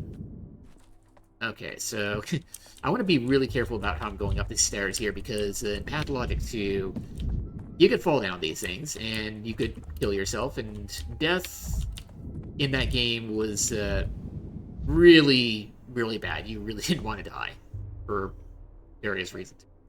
Alright, alright. Well, what is it? Can you see the future? Let me look too. Gimme. Wait your turn, Pipsqueak. So let me take one look and then I'll give it back. Ew, there's a bunch of bugs and little hairs. Doesn't look like much of a future. Why are you using your dog's eye to look? You're not an animal, you know. Yeah, but an animal might see further, though. Huh. Need some help, kids. I can teach you how to use the thing. Here, let me show you. Oh, it's you. Hey, your thingamajig's busted. It doesn't show anything. Just some bugs and little weird hairs. Maybe that is the future. Like in many, many years, nothing more remain of us on Earth but bugs and hair. Very sad if you think about it. It shows only bugs and hairs because you're pointing it at bugs and hairs. See? Yeah, see all these different glass pieces inside? Glass like this shows the future when you look through it. Everyone knows that. Grandpa Simon loved making all sorts of things with glass. I've only seen thingamajigs like this at his place. Why did you steal it from Grandpa Simon, you bastard? That's why we stole it back from you. It's called justice. This is my microscope. I brought it with me from the capital. And you stole it from my luggage. That's, called theft. What, you didn't know, mister? He doesn't know. Spit it out, you monster. Where did you get this thingamajig from? What did you do to Simon? It was you, wasn't it? Wasn't it? I was on my way to go visit Simon, and I'd already be there if it weren't for you. Please, give me back the microscope. It's a very delicate instrument. Give it back, give it back. Will you stop whining? You want it back so bad, what will you give us for it? Just give him back the thingamajig and let him go his merry way. It's broken anyhow. Can't see the future at all. No. Grandpa Simon taught us what doesn't take effort doesn't deserve effort. If we just give him back the thingamajig, there's no effort in that. And so I think this is how we're introducing the idea of trading into the game. Trading was very, very important in Pathologic 2. We didn't see that in Quarantine, so this is... Yeah, I'm happy to see it's coming back here. I have a pocket watch on a chain, and it definitely shows the future. Let's make a deal. Come on, let's see it. Ooh, nice. And how does it show the future? With this, you always know what the time is, so you know what time it will be in 1 hour, or 2, or 3, which means you know the future. Ooh, you're clever, mister. Alright, give us your watch. But show us how your thingamajig works, will you? We're still curious.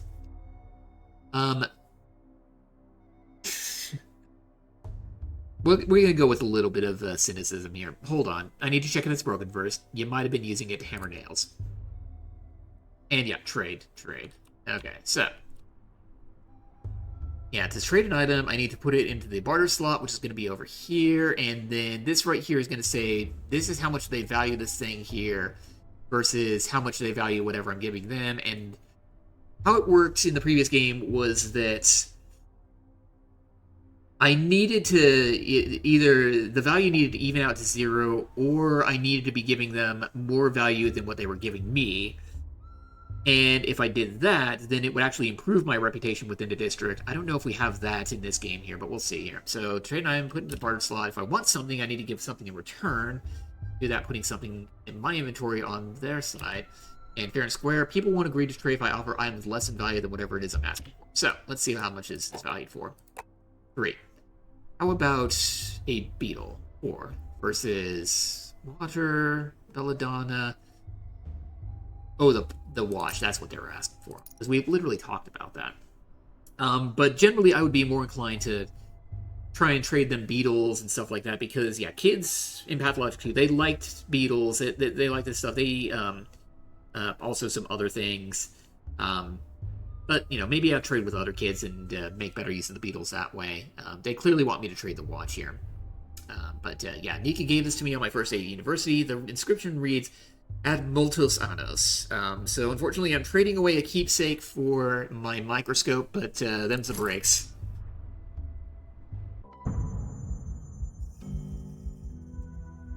Two weeks ago. Oh, yeah, so this is... Yeah, we're going back in time and probably talking to... Yeah. Actually, this part looks very similar to, well, no. I would say very similar, but I was in this room in quarantine before. Literally, what was happening is the police were at this door right here, and yeah, that scientist over there, and the other one we talked to earlier, whose name escapes me at the moment. We were kind of standing over here talking. They were saying like, "You need to get out of here. You need to go to that town and complete your research. Go out that back door over that way." Yeah, we're entirely new areas right here. So, oh, so that's the woman who presumably came back to life, and then this is yeah. Need to do the reverse transcriptase test again. Sir. Pretty sure we missed the heat mark in the 4th series. Seraphima. I feel like that wasn't her name in in quarantine, but oh well. Please hold on a little longer. Even after the inhalation therapy, the swelling won't go down immediately. Chief, finally, where have you been? The woman you rescued from the morgue is conscious, but she might not stay that way. She's still very weak. It's amazing she's standing at all, with the amount of gas she's inhaled. Step aside for a moment, Chief. I checked the morgue records. A body matching her description was declared dead last night. I'm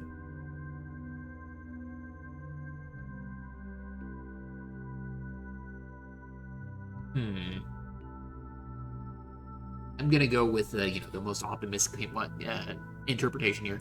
We're searching across the country for miraculous resurrections, and one springs up right under our feet in our own morgue. That's irony for you. Not claiming it does, but imagine for a second. No, let's stick to the facts. I spoke to the orderly on duty last night. He also claimed our subject showed no signs of life, and Platten himself was there when she woke up.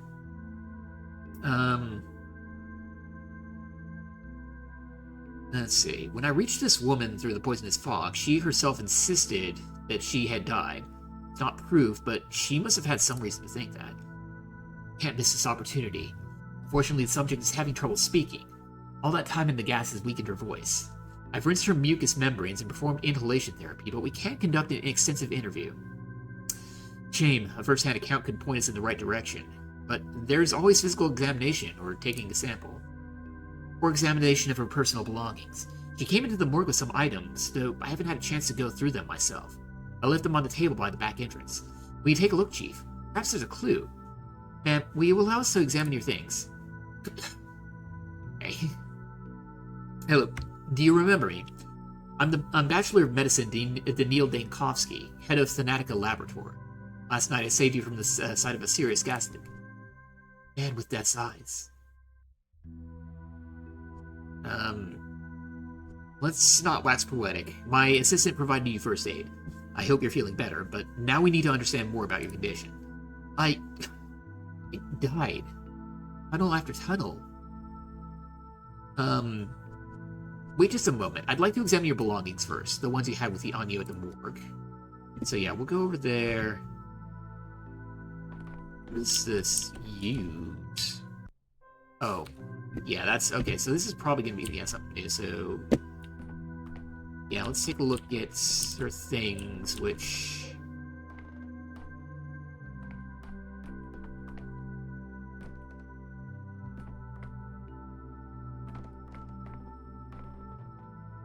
Did I misinterpret? Were they not over here? Concentrate. Oh, here it is. Okay. Are Lazarus' personal effects from the morgue? Not a whole lot. We got rings. We've got flowers here. Morphine tourniquet, really, and papers. Papers. They look official.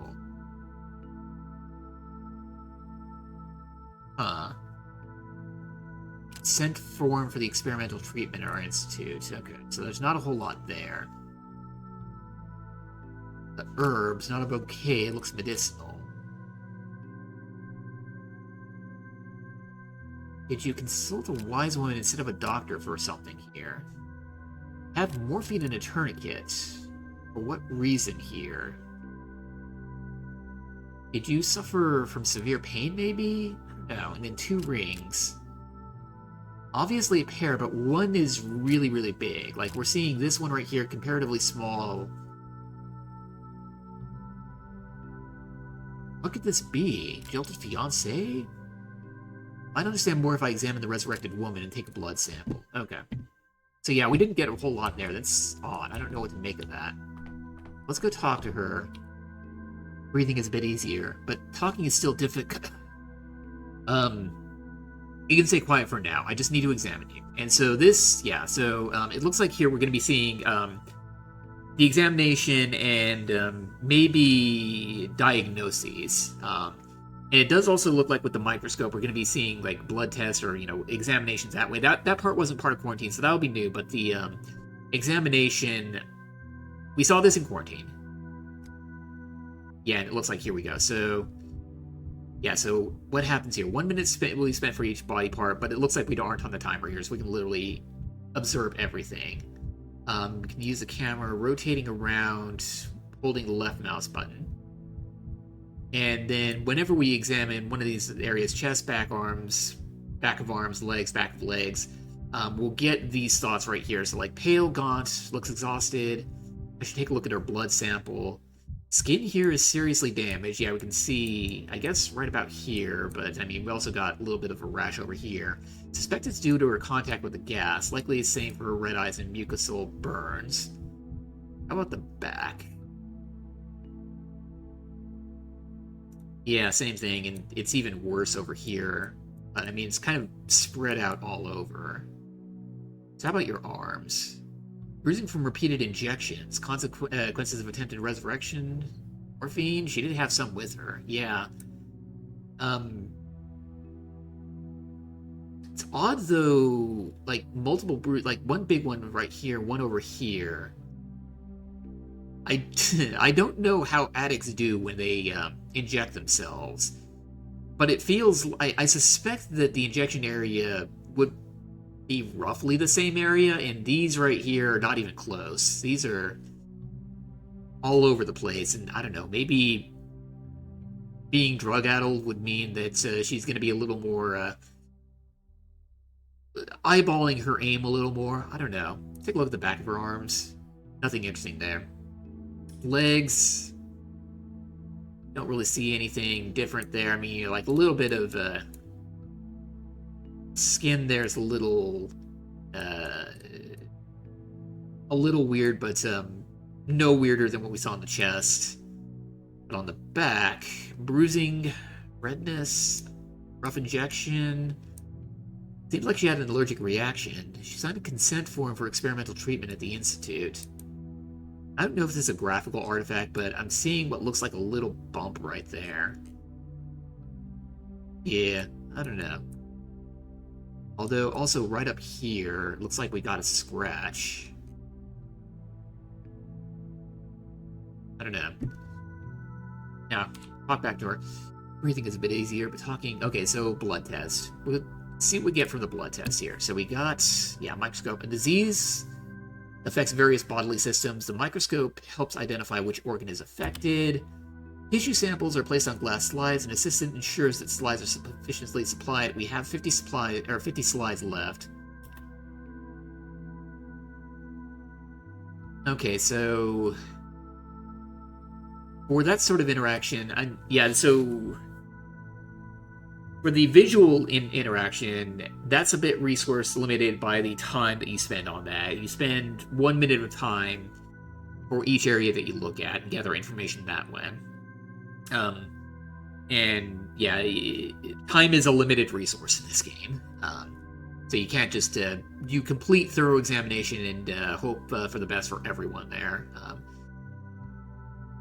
And again, blood samples or microscope examinations here weren't a thing in quarantine, so it looks like slides, that's kind of your limiting factor here. So we'll get a sample from that right there, from the heart. So I guess that's doing blood, meaning blood.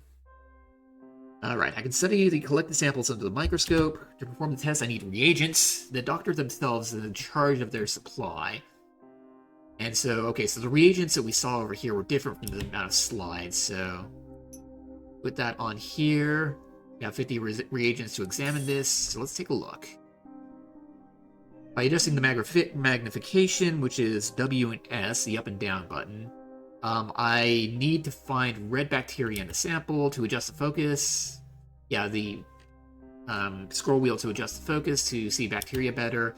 And the lifespan of the culture is limited. I must act quickly because a dead sample is useless. So, see something here.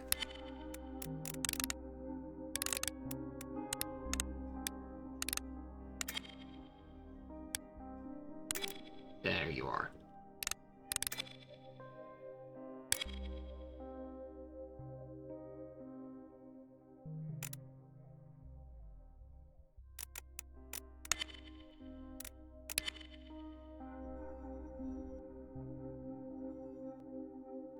Ah. There we go. Okay, so I was actually kind of, that was a little weird there because I didn't see the progress bar in the bottom until it was kind of late there. It's like, okay, so I see the red bacteria there. What am I doing with that? Do I need to, like, center it in the microscope there? But, yeah, it's, you examine it for enough time, keep it in view, and there you go. I also missed 15 minutes to examine, so, also time limited based on this here. Alright, so let's talk. Rest, and I'll take another of the things that you had with you when you arrived at the... One last logical avenue remains. So for this, we'll go back over here and take another look at all of our stuff. Together with the examination and tests, the picture is more or less complete, and so this is probably where we're gonna see the diagnosis come into play. Our miraculously resurrected woman has late-stage leukemia and injection marks on her body.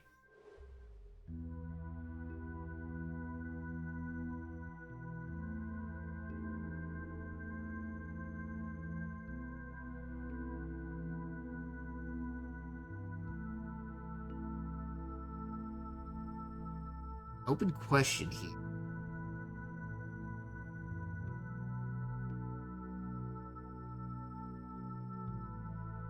Morphine overdose, maybe? Because we saw multiple injections there. Might have been addicted.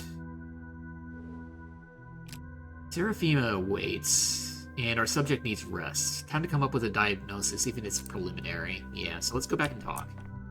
Seraphima. I think you ought to reread your own early work, Chief. Assuming you wrote them yourself. Oh, yeah, that's quite the nick there. So, Chief, have you shed any light on the case? I'm loath to jump to conclusions, but could Fanatica have discovered some genuine phenomenon?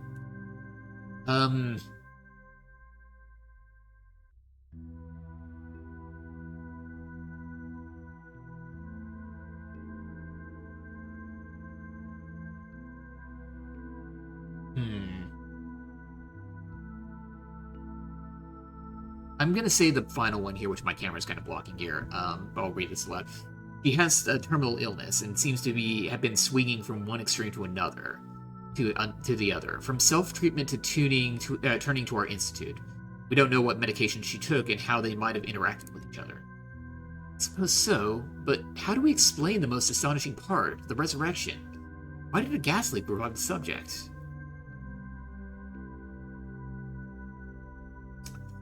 Did you see the bruising from the intravenous injection? I bet it was adrenaline. Someone tried to restart her heart, but the dose was too small. When the gas leaked, the body released the adrenaline it was missing. So you think it was a mistake? The subject had ended up in the morgue due to negligence? She wasn't actually dead yet, and by coincidence, an unaccounted for factor revived her?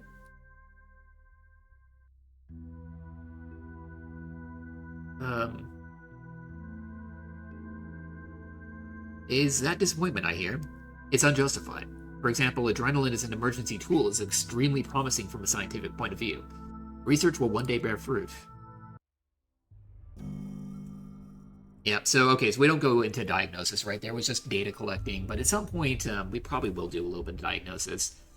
So, does that mean she wasn't dead after all? The woman who supposedly came back to life? Alas. Then, what's your microscope even for? Doesn't show the future, doesn't raise the dead. It's just a toy, really.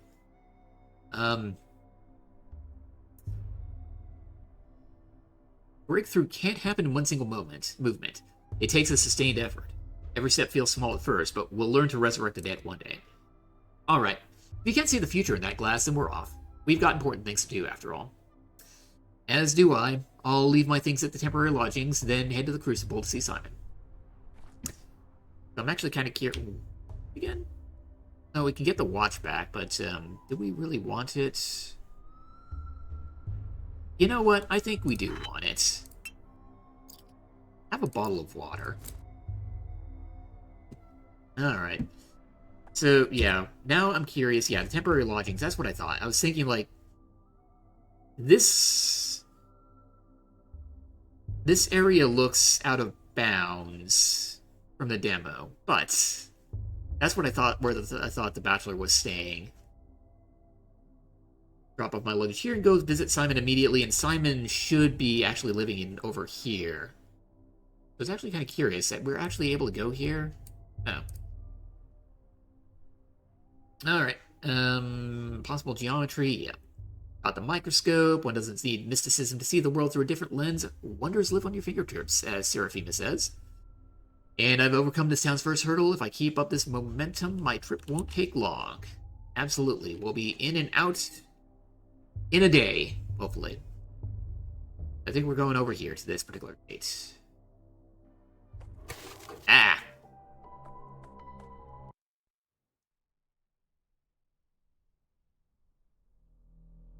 Oh boy. I remember this guy from the demo. He's not gonna be friendly. My bird soars high with grace and cheer, but oh, what if it falls, my dear? Enough. Why are you drowning me in details, Bachelor? Street kids stealing your microscope is an amusing anecdote, but it's not the crime we sat down to discuss 2 hours ago. 2 hours and 15 minutes ago, to be exact. Focus. I'm only interested in what's important. Well, how am I supposed to know, Inspector, what you deem important and what you don't? You know what I especially dislike? When an obviously intelligent man feigns foolishness to derail an investigation. I'm offended and embarrassed for you. We both know you're not a fool. Stop wasting my time on your own. I just wanted to recount everything in order from beginning to end. The beginning doesn't interest me. My concern is the ending. The result, the finale. As for your backstory, your genesis, all of that is in the case file. Shall we review it? Yes, please. I'm quite curious as to what it contains. Let's see. Where was it? Ah, yes. The ministerial inspection of your lab, Thanatica, began in early September. Your presence was required at all times. Instead, you dashed off across the country to a backwater town to bring what might be described as a person with unique longevity, or at the very least, the results of his medical evaluation. Let's set your fantasies aside for a moment. The important part is that you fled from the investigation. Daniil Dunkovsky, my guy. Welcome in, Cybernetic Flower. I am, trying to make sense of what's going on here in this particular demo. But yeah, welcome in. Have you played the demo yet? And have you played Quarantine here? Longtime Patho fan? Have fun. Cool. I've played Pathologic 2, not the original. So that's my background here. And I also played Quarantine back when that first came out. So, I recognize the Inspector. I know he's up to no good here. Don't have anything to run it, so I experience it by proxy. Bummer, but, we'll do the best that we can here. Let's set your fantasies aside for a moment. The important part is that you fled from the investigation. And this town had an outbreak of some fever the scientific community had no knowledge of. As luck would have it, you were the only medical professional on site. Accurate so far? Well, not inaccurate. The devil's in the details. You appear to be setting a trap. On the third day, the town's leaders gathered in the town hall to form an emergency command to fight the epidemic. And what was Daniil Dunkovsky, who was, I repeat, the only qualified specialist in town, doing that day? What's that? Your lip is trembling. Did I unsettle you? Your tricks won't work on me. You're right to feel ashamed. Instead of fulfilling your Hippocratic oath and leading the fight against the plague, you were engaged in... what? Come on, don't look at the table. My eyes are up here. I'm not looking down out of shame. I'm simply amazed at your informant's sloppy work. On the fourth day, the town lost its water supply. They required a hospital, but the one person who could set it up, what was he doing? Tell me, Dankowski, where were you spending the 4th and 5th days? I see what you're doing. You're all in it together, aren't you? It's not enough to destroy my lab, you have to destroy me too. Excuse me, me and whom? To whom are you referring? You know who. There's too many coincidences. That letter about Simon lures me to the town, and then Simon's gone. Whole place locks down, trapping me. And while I'm left to die, Thanatica is destroyed just before a scientific breakthrough. Crafty, I must admit. In the case file, the words prone to paranoia are underlined twice. I didn't think much of them, but now I understand. You think I had some hidden agenda beyond seeking the truth? How charming. I'll make a note of it. For now, let's get back to my fairy tales. Yes, let's. Without my information, your case file is incomplete, isn't it? That means you have to listen to me. Come the evening of the 4th day, the doctor from the capital attempts to flee the dying town on a cargo train. Like a rat, he is caught and jailed, and there he remains as the plague ravages the town. I admit, I find even the act of reading about it repugnant. I won't lie, I considered escape. Escape, not flight. The Natica was in the process of being destroyed back in the capital. You considered escaping to avoid a fanciful truth. When I came to town, I found that Simon Kane, the immortal man whom I pinned all my hopes, was dead. Actually gonna pause right here because an ad's about to come in and is saying I can't snooze any ads, so I can't do anything here. And I don't want ads to interrupt any gameplay I'm doing here, so gonna take a chance to stand up, take a quick break on my own here. I recommend you do the same too. You're not gonna be missing anything while I pause here. So, back in just a moment.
Alright, we're back here.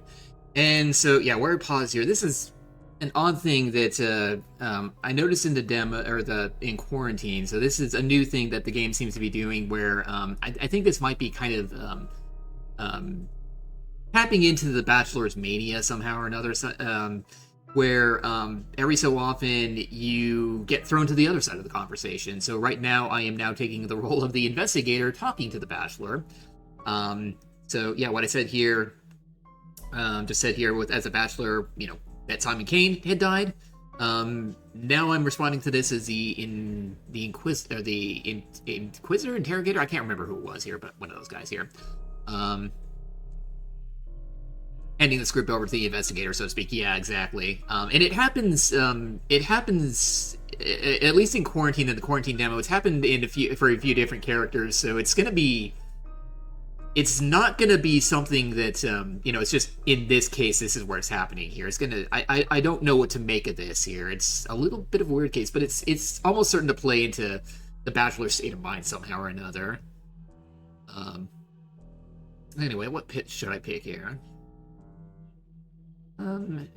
But when the epidemic began, you could have saved others. You're a doctor. You swore an oath. Why did you abandon the ordinary townsfolk? Simon Kane's nature, the nature of his immortality and death. That's the most important thing that happened to this little town, and to me. I can't just relay it to you. To understand, one must immerse himself in the details, take in the full picture.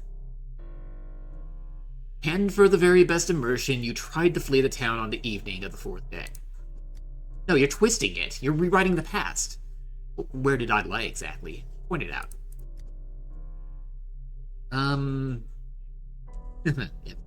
Everywhere. About the emergency command, the escape, the hospital.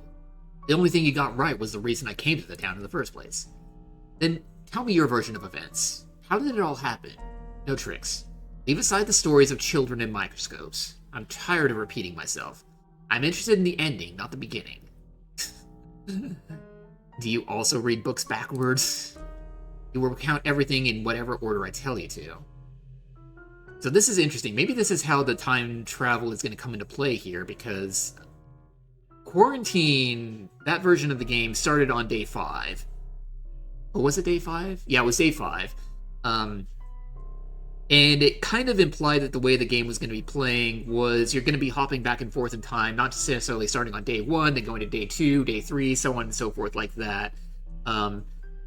Which is also kind of interesting, because when I first read about the time travel mechanic, it kind of made it sound like what you'd be doing was that linear, you're starting at day 1, going forward, and then whenever you encountered a whoopsie and, I want to go back and change things, that's when you time travel back in time.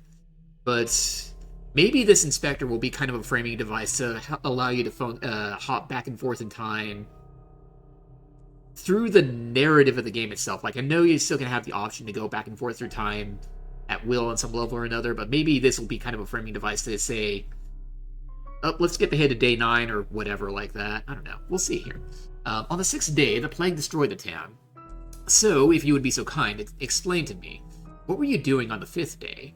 Were you really so indifferent to the plights of the people around you? And yeah, I mentioned the 5th day there. I'm actually kind of curious here. Because I'm remembering the events of Quarantine.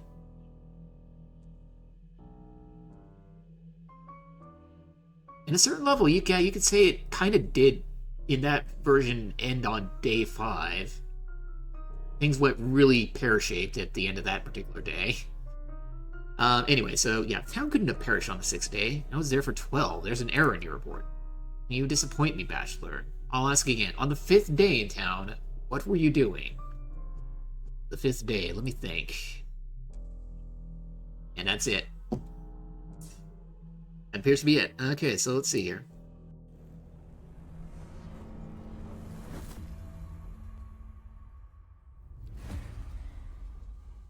Or maybe not. Day 5, in which the Bachelor will grab the only remaining thread that may lead him to Simon Kane. And what has happened in the meantime? So we were doing a lot of stuff here on day 1. So yeah, what happened here? We arrived in the train, had stuff stolen, we had to get our stuff back. We got all that stuff back, and then presumably I was going to go into my temporary lodgings over here and then go say hi to Simon Kane. And then that's when the investigator happened. So, yeah, that's what happened on day 1. I'm assuming, yeah, nothing on day 2, day 3, or whatever. So day 5, the end of the beginning. I'm never leaving this place. They trapped me in this bloody town, and now I'm trapped in a jail cell. And was this in the town hall? Yeah, it is in the town hall.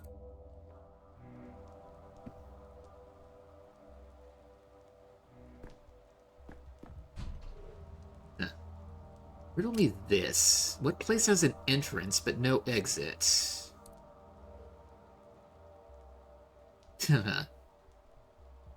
A grave feels most appropriate here.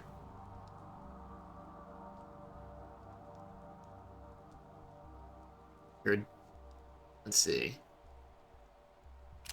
The Bachelor would probably be thinking Thanatica here. You tried to save Thanatica, but the powers that be will destroy it in a month. He doesn't... I don't think he really cares too much about this town here.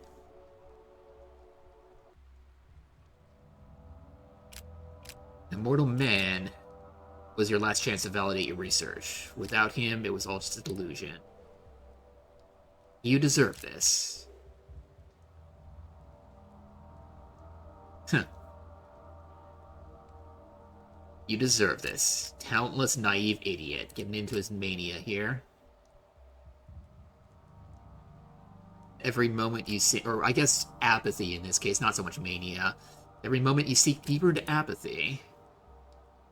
He absolutely needs a therapist. I definitely agree. He's got issues. A lot of issues here. Lie down. Forget everything. Will it be like this always? But even apathy can be fought against. Take a trash can, it helps. As we have found, yes.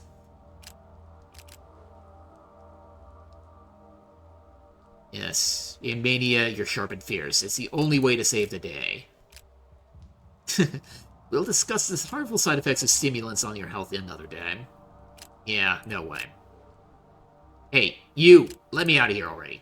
Mania and apathy. Yep, we talked about this here a little bit. So yeah, apathy and indifference are constantly rising. To move faster, fight apathy by increasing mania. Yeah, because one of the things, yeah, in quarantine was higher your mania, the faster you move. If you have too much apathy, you're going to be moving really, really slowly. So can we, like, kick something? Doesn't look like it. Oh, hello. Hello. Capella, what are you doing here? Shouldn't have wasted time dwelling on it. All is lost. I failed at everything I'm trying to do.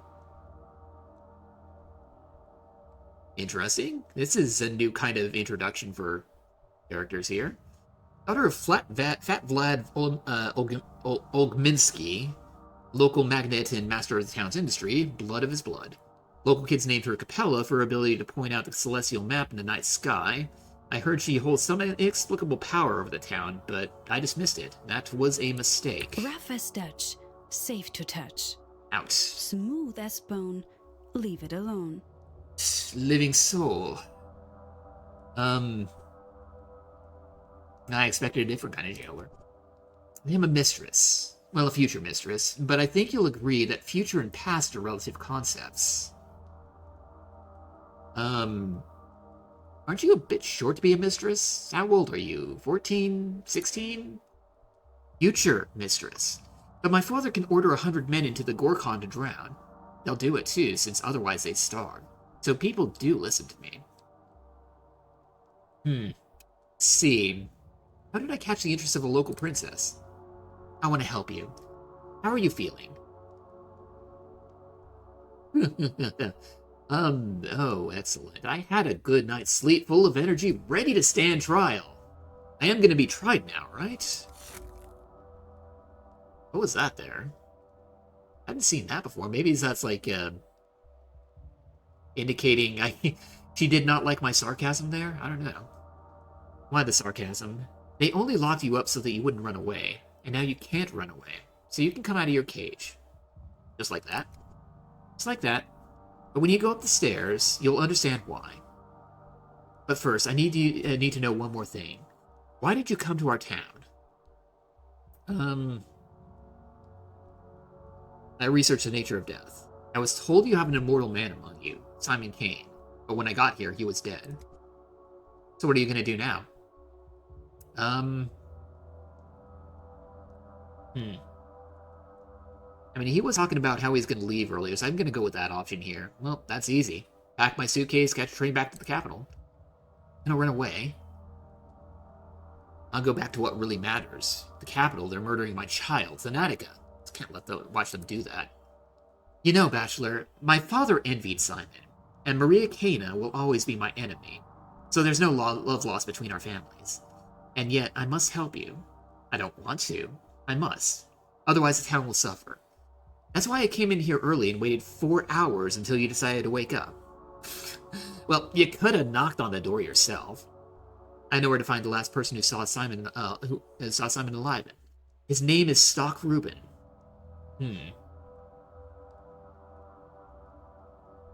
I've heard about him. He's a colleague of mine, one of the few around here. You haven't just heard about him, you've worked with him. Or you will, I'm not quite sure.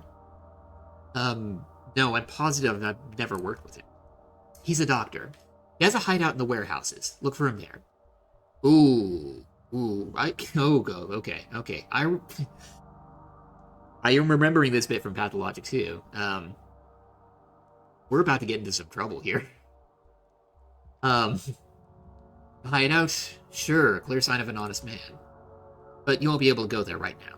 While I was waiting for you, something bad happened. Something bad? When you go up these steps, you'll see.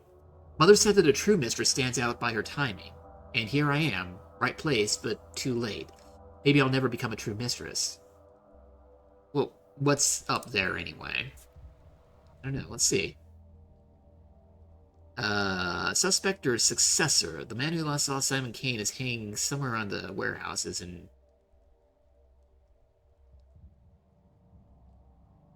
Yeah, okay. Oh, let's see here. Oh, hello, guys. Saburov. Saburovs are the load-bearing bones of this town. Yeah, they're the lawmen here. Hard, dry, and colorless compared to the other two ruling families.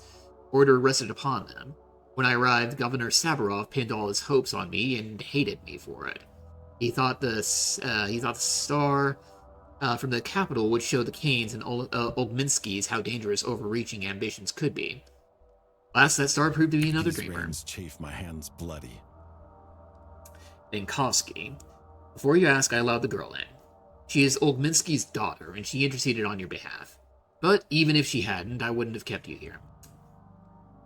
Well, you threw me behind bars yesterday, and today you're already setting me free. What a mercurial tyrant you are. Interesting. Okay, so yeah, that was a blue thing right there. That's new to all these conversations here. I don't know what to make of all that. And what were you detained for? I tried to leave town, but your trap worked just in time, and I wasn't let go. You committed the most heinous crime a doctor can commit. You tried to abandon your patients, flee the town and save your sorry hide. Right as we speak, my real patient, Thanatica, is being murdered in the capital. My life's work is being destroyed. This town is my life's work, and it's dying because all the doctors betrayed it. Cowards and scoundrels, all of them. And yet, as Katerina would put it, the logic of inevitability is stronger. And the town has paid you back. Call it irony if you'd like. What do you mean? Whatever happened yesterday is beyond reach. Today, the plague has reached the backbone. Behind the thin walls of this building, death rages. We boarded up doors and windows, but the plague fumes are seeping in. You and I, we have mere hours left. The outbreak has reached Town Hall.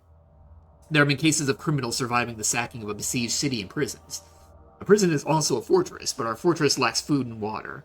Outside, we are presumed dead. Know this, Vinkovsky. I wanted to punish your cowardice, that much is true. But I did not want you dead. I am sorry. Well, lucky for me, I don't plan on dying. 2 days ago, a decree was issued declaring all people in infected districts to be presumed dead. Not to be rescued unless they call for help with signal bonfires. A folly. Without a protective suit, you can't venture into the miasma, let alone light the fires. So, officially, you and I are dead. A decree was issued, you say, by whoever wields that power, right? Tell it to me straight. You issued an inhumane rule, never expecting to be its victim. I did not issue that decree, nor did you. Though everyone pinned their hopes on you at first, you have no moral right to condemn the decisions of those who at least tried to act. Fine, I'll deal with this later. But for us to be let out, someone has to venture outside, right? I'm ready to volunteer. The miasma already seeps into the rooms of the town hall, and you want me to open the front door? Now, our only chance is to barricade ourselves in and pray for a miracle. I have a device, a prototype. It disperses miasma. With it, I can go through the infected district. A device? Yes, the one you confiscated along with all my belongings, including medicine, by the way. No, your gadgets from the capital are just as unreliable as you. I won't unlock the main entrance, risking contamination to the town hall just because of your novelty lighter. At the beginning, you said you weren't going to hold me. Who's breaking their promises now? I can't take that risk. Well, I have an idea. You mentioned the plague is already seeping into the town hall. Where? The far room. We've locked it already. Give me the prototype back. I'll clear the contamination in the far room and prove to you that the device works. Fine. Your device should be in the main hall. Confiscated items are also in there on the counter. No one has disturbed them. Take them. After that, they'll unlock the far room for you. But if you fail to clear the miasma in there, you won't be let out. Hope your goons didn't break anything of mine. Okay, let's go over there. Yeah, wow, a lot of people over there. Nope, we can't go in there. And this is different from what the town hall looks like from what I remember. Interesting. Yeah, hold on. Yeah, this is very different. Like, okay, so this is the entrance to the town hall, presumably. What I remember was this basically being a big hall. Yeah, I don't know. That's a little different here. Begging you, please tell them to open the doors. They've locked everything. We're trapped in here. Are you completely out of your mind? Use your head. Do you really think they locked the doors just out of boredom? Have you seen what's going on out there? It's like Sodom and Mara Shabnak on her clay legs. My friend got stuck outside. We were together. I managed to slip in here, but he... What's happening outside? He's done for. Forget it. You don't have a friend anymore. And this district is doomed too. There's a plague mist everywhere. No air to breathe. We're doomed as well, plain and simple. Then, why is everyone standing around like nothing happened? Why is no one taking any measures? There are the measures. Quarantine dictates the infected districts need to be sealed off. And that's how we got in here. Whoever came up with these measures is a real idiot. They've sealed themselves in the town hall with that decree. We're cut off from everything, all doors closed. They've walled us in and left us for dead. And who is this genius? Who is in charge of the quarantine? Someone is. Anybody at this point, really. Cut the head off a chicken and it still would have done a better job at handling this. It seemed old Minsky Jr. was making decisions at first. There was even a vaccine, and some big bugs started issuing these ridiculous decrees. Why Ogminsky Jr., of all people? Wouldn't he be... I mean, he was in charge of the termitary and the abattoir. Was it that they were assuming that the plague was originating from them there again and then locking that up, and then... Maybe that's what they're referring to with these decisions here. Yeah. Isn't there a doctor from the capital here? Isn't he overseeing the emergency command?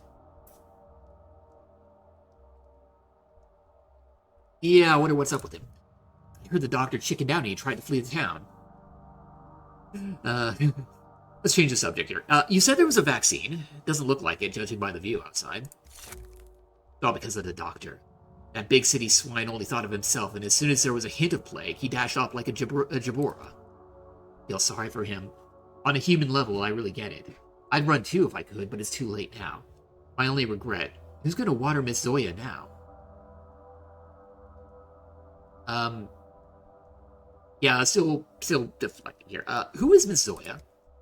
It's a poppy plant. My beauty, she recently bloomed. Bright red flowers. They're strikingly pretty, and now she'll wither. Poor thing. The town's on the brink of extinction, and you're worried about a pod plant. Feel sorry for everyone, but so what? Is it Miss Zoya's fault? Should have watered her when I went outside today. If I don't make it out, promise me you'll water her for me, okay? She needs watering every day. Just a little, but it has to be done. Fine, I promise. Okay, so all that, is that something I can... Yeah, that's all my stuff there. Yeah, grab that. Presumably all my stuff here. I didn't have matches before. Burn brightly, briefly, but not reliably. Can be used to start fires. Yeah, we'll need that there. But yeah, I did trade for my watch back. Oh, yeah, there it is.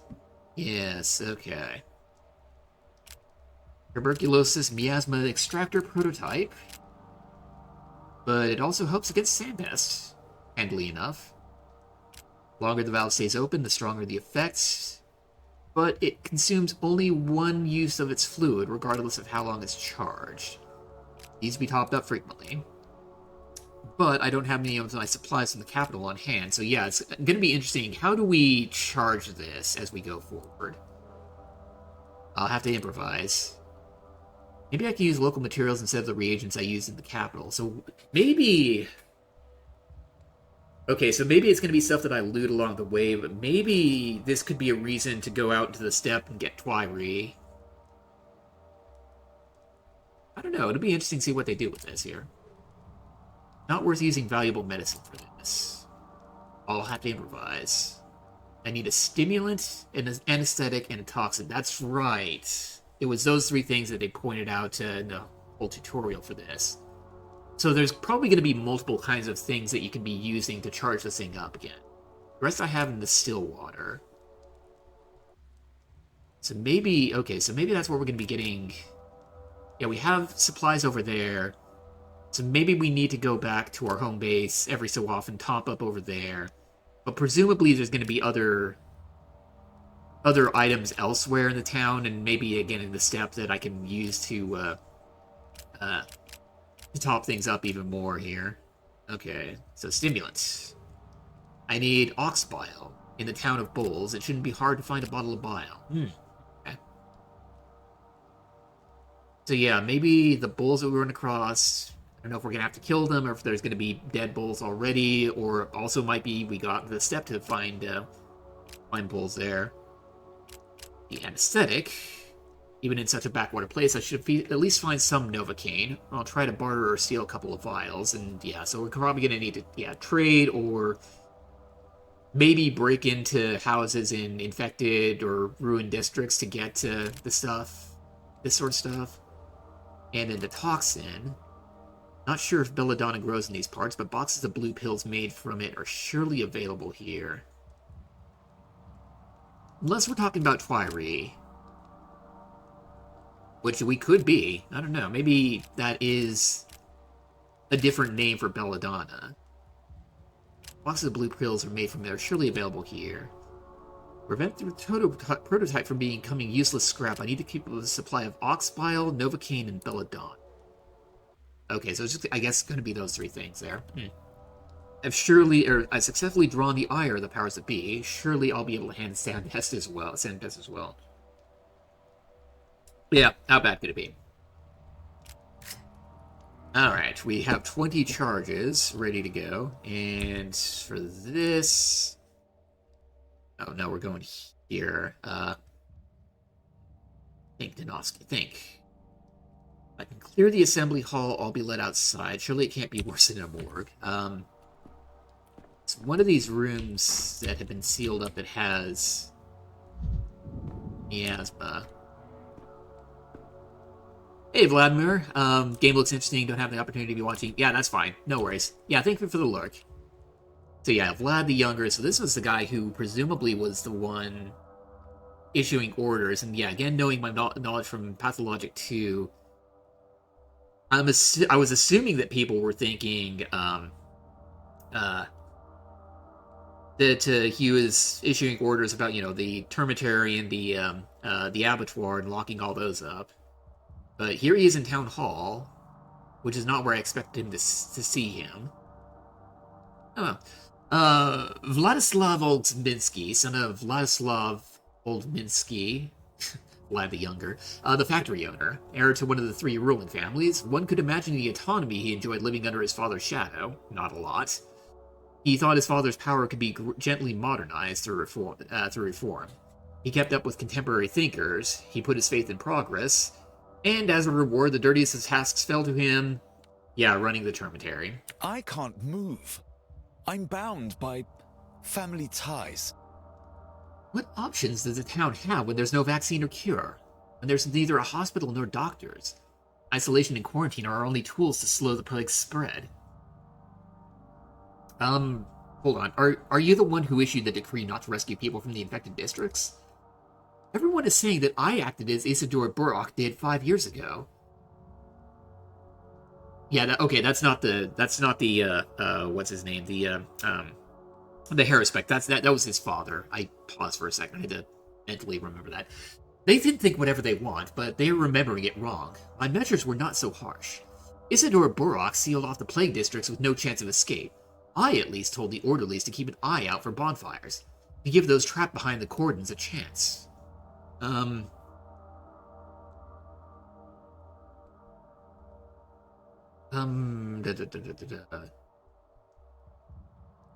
Wait. No, we'll go with this one here. I understand the logic behind it, but the measures should be granular, not district-wide. And why bonfires? What do they guarantee, pray tell? An infected man could just light one just as well. It's a primeval belief, one might say. She can't tolerate fire. Oh, it's also interesting to see lots of Russian Slavic names. Yeah, so this is actually, the studio who made this game, the series here, they are, I don't want to say Russian-based, it's somewhere in that region there, and the game itself, at least my understanding of this, is it's really steeped in the culture, of the region, and, a lot of the weirdness, I think you can say, or at least in my mind here, the weirdness comes from just being that, like, super different culture. And, I'm sure to them, not as weird. It probably makes a whole lot more sense, but, like, it also ends up being really fascinating to me just because, you have all these weird, what seems weird to me, but it's also, like, coherently weird.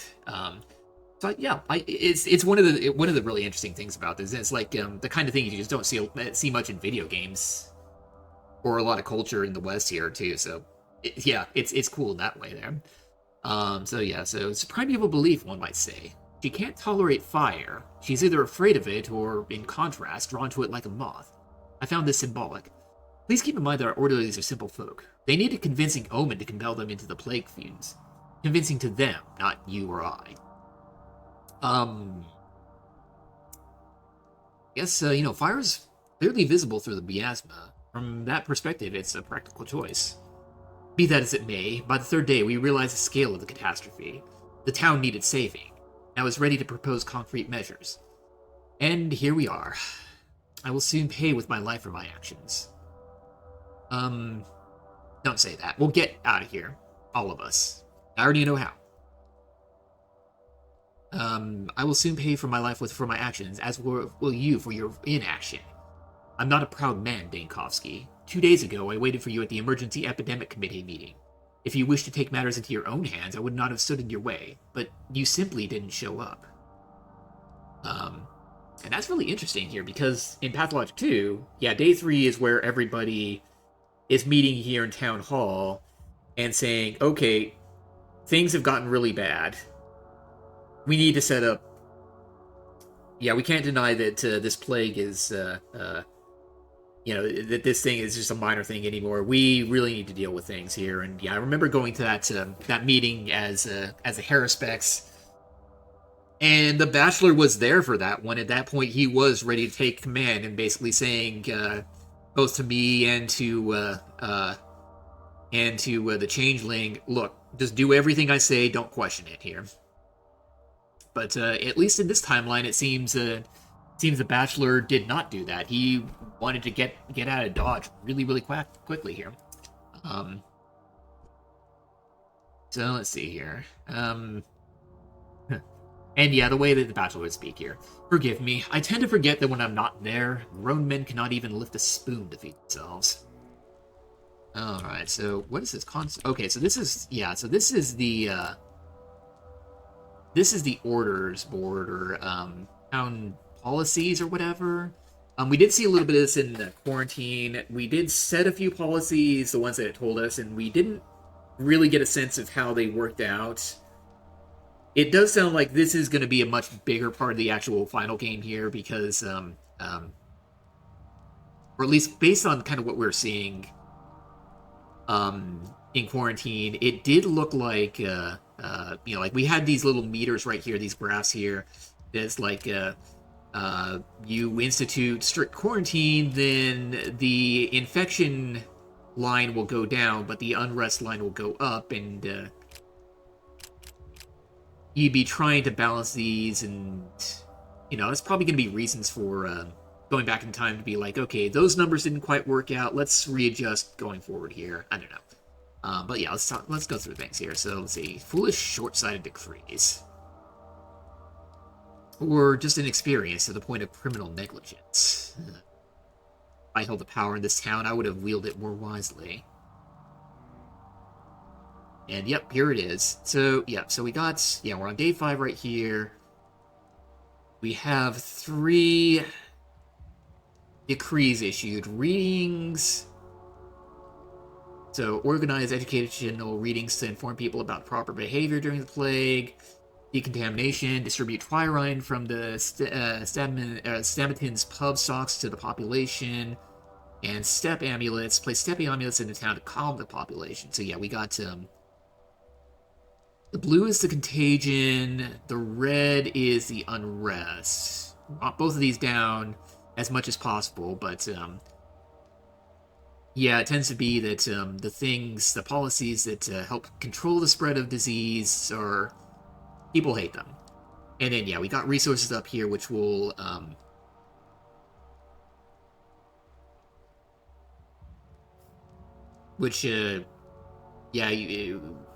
will be, consumed by the various policies he set, but it looks like right here we can't actually set any of the policies, so, yeah, we're just looking at, oh, yeah, we see some of these things here, so, yeah, we got some other ones here. So, very old fusion of the population, all healthy residents with an extract of the medicinal step, dead gruel. That sounds pleasant. Veto, lock the gates of the termitary to prevent infection from getting inside. Inside, really.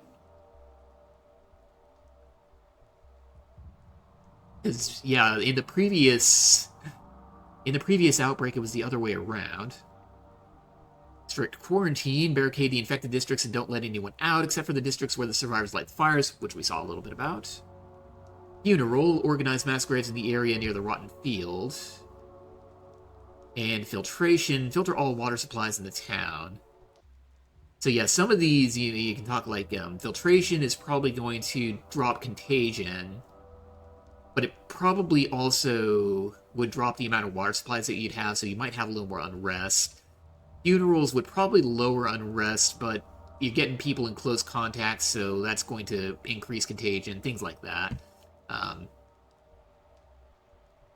We also see these 2 things right here. Focus on of infection eliminated and critical event. Interesting. I'm curious how those will work out. But, yeah, we can't mess with this here, so we'll just get out of here. We need to be finding where the, yeah, there's stuff in here. Where the, what was it? The infected room. I'm guessing it was over here. Yep, that's infected. Let's give it a good delousing.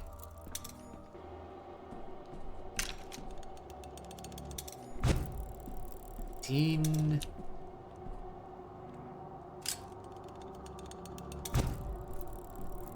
$17.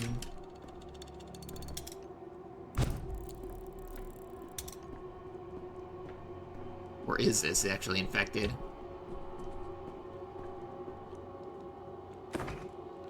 There. Yeah, because I'm not actually taking any damage or anything here as I walk through this.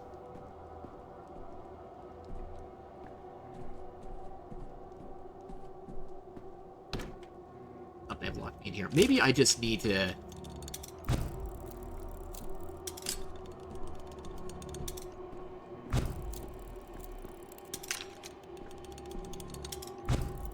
spend all of my charges here.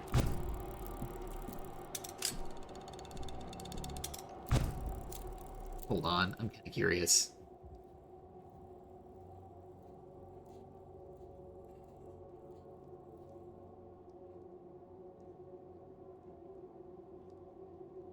Clear the assembly hall. I'm saying I got notes here.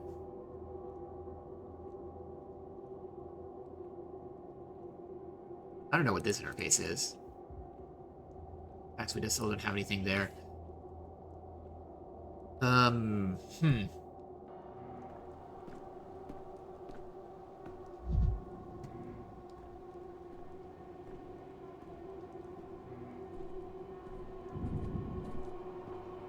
just trying to see if there's some source where I should be focusing all of this. Doesn't really look like it.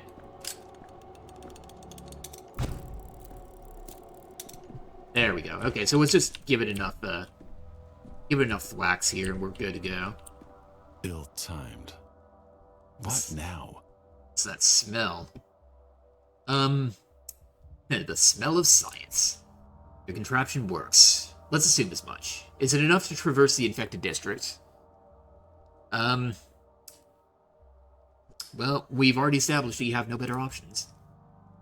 Fine, let's assume that too. Listen up.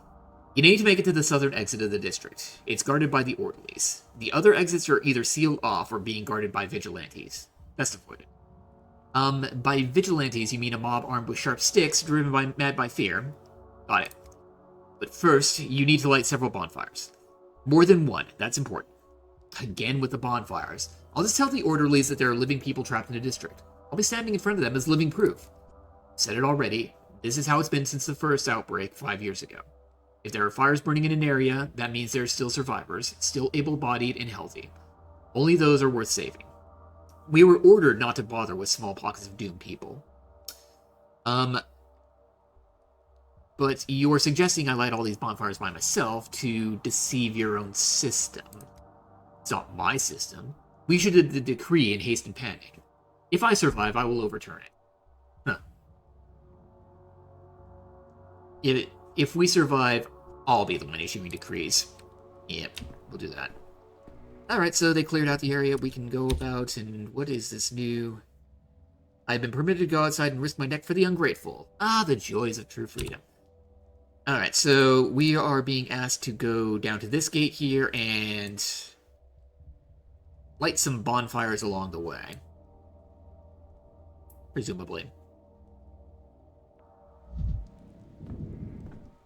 Alright, let's get to this. Alright, this district is infected and sealed off. I can only leave if I light several bonfires. Yeah, we're trying to get here. They should let me leave the district, but... Okay, here's one bonfire. You need matches in your hands. Small items like matches or vials are best kept in pockets rather than the carpet bag. So it's right here. Consumables go into these 4 pockets right here. From each pocket, in mouse wheel, and use with with F. So let's throw that one there. Ah, there we go. Boom. I need to light a few more bonfires about.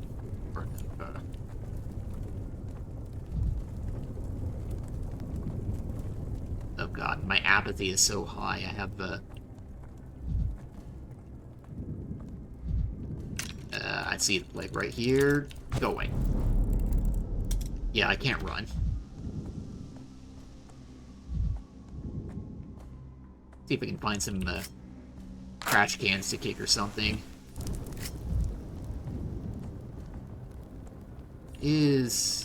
loot right here. Oh, you know what I should do? Yeah, these will be good. Boom. Thoughts galloping. There we go. Now we're gonna be able to run. That's much better. Okay. That definitely looks like plague. Oh, boom. Boiling, crackling, screeching, living. 2 bonfires to go.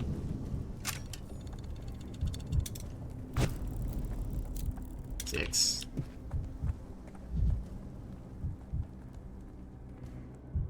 That's something right there. No.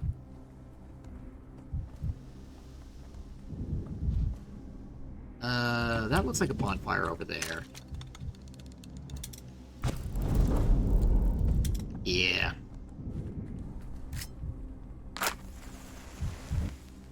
Alright, one more bonfire and we're good to go. Ah. And there it is. There's the last bonfire.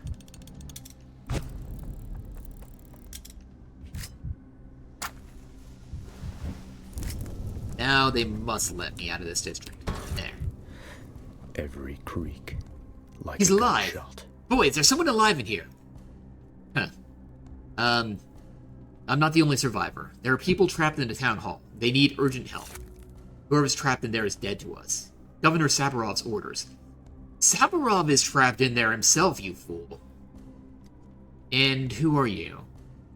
The only qualified doctor in this benighted town. We're only doing our jobs. The decree is simple. No fires, no entry. People can be safe only if the bonfires are lit in the district. Otherwise, it means they're all dead. Oh, open your eyes, the bonfires are lit. Wait, really? Let me count them again. 1 fire, 2 fire, 3 fire, 5! Boys, there's survivors in the backbone.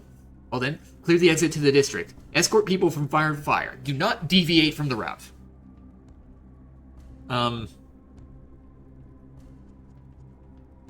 So you're just scared of being in the infected quarter without the fires burning. See. Well, Minsky Jr. is craftier than I thought. Quite terrifying to go in there. It can't be helped. Orders are orders. And you, survivor, why are you still standing there? Get on out to the clean district since you managed to walk all the way here. And good luck to you in there. Tell the governor that I won our bet. The people in the town hall have a chance. Ergo, so does the town. Alright, let's get out of here. Alright, route planning. So we're actually going to see, moving between routes here, it seems now. Gonna be new. Town is merely a sequence of districts, and I am the one to choose that sequence. I can choose a careful route, step by step, avoiding dangerous districts, or I can walk directly to my target. No need to rush. If I change my mind, I can always undo my last moves or start over. So, I'm actually kind of curious here, because it looks like, we got multiple options here, which is different here. So we can go to Isidore Barac's house. Plug my best doctor in town, summon me here with a letter that promised something sensational. Down here, unavailable in the demo, so we can't go there. Person who knows something about Simon's body is in the warehouses, but where exactly? Yeah, that's where, I forget his name, but he's hiding out in one of these areas here. Yeah, we're not going to be going there, and then I presume these are also unavailable in the demo. Yeah, so this is, where the Canes live. Simon's younger brother, Victor Kane, lives here, and over here, Gregory Kane works here. He serves as the town judge. So yeah, the various slots we're going to be looking at here, this is the one we'll be going for. Simon's closest friend was the local healer, Isidore Barak. Now that all the threads have Simon afraid, I must claw at the chance I get. And last saw Simon Kane was over there. Yeah, dead end. Simon's trail is run cold. Maybe perhaps his family knows more. Maybe his brother Gregory. Kane's are a strange family. Perhaps Victor, the only reasonable member, will speak to me. But then, here we've got, we lit the bonfires. Alright, so let's go to Barak's house. So let's see. If we're going to be considering how we're going to be doing this, so we'll go...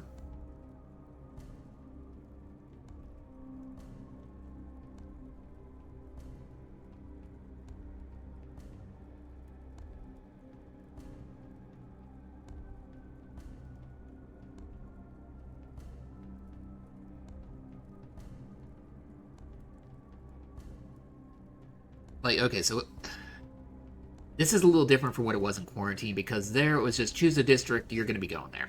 Here we got the opportunity to plan our route.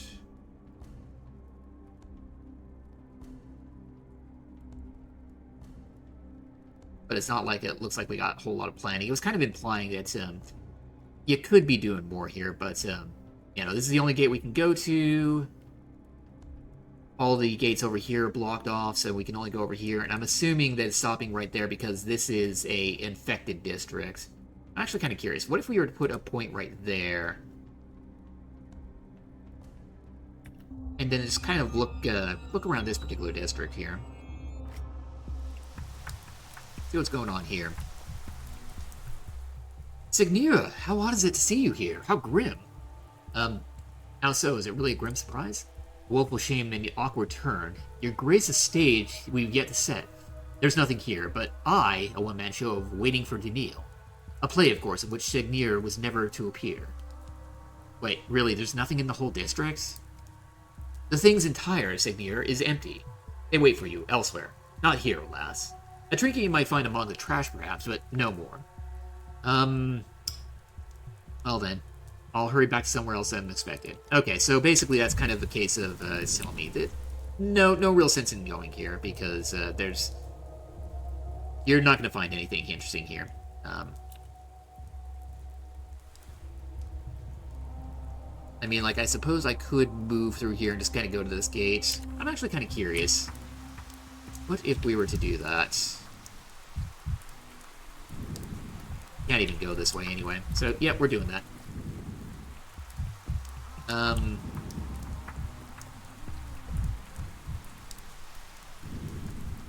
I keep...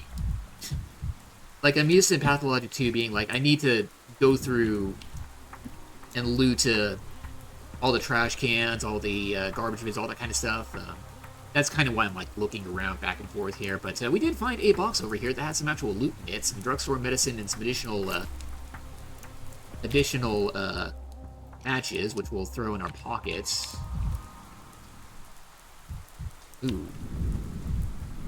Forgot, this can happen. You can get thoughts on the walls here. The man who last saw Simon Kane is hiding somewhere in the warehouses.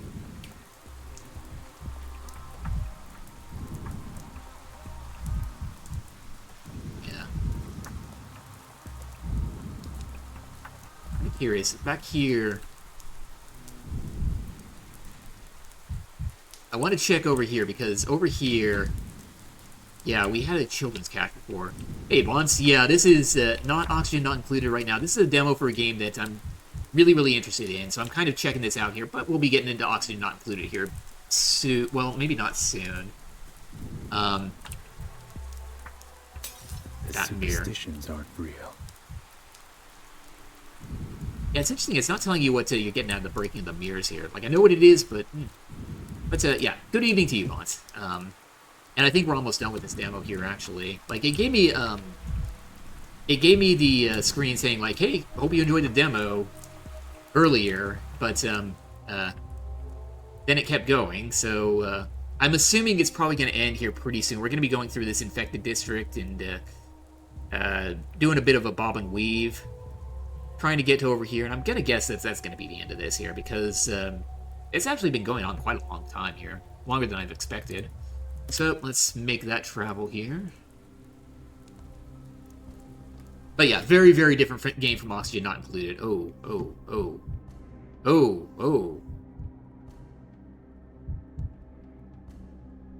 Yes, I recognize that up there.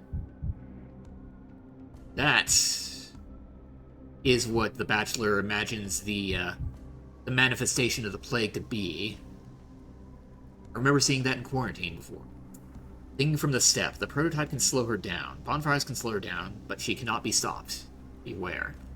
Avoid her. And we see this character right here. This here is the changeling.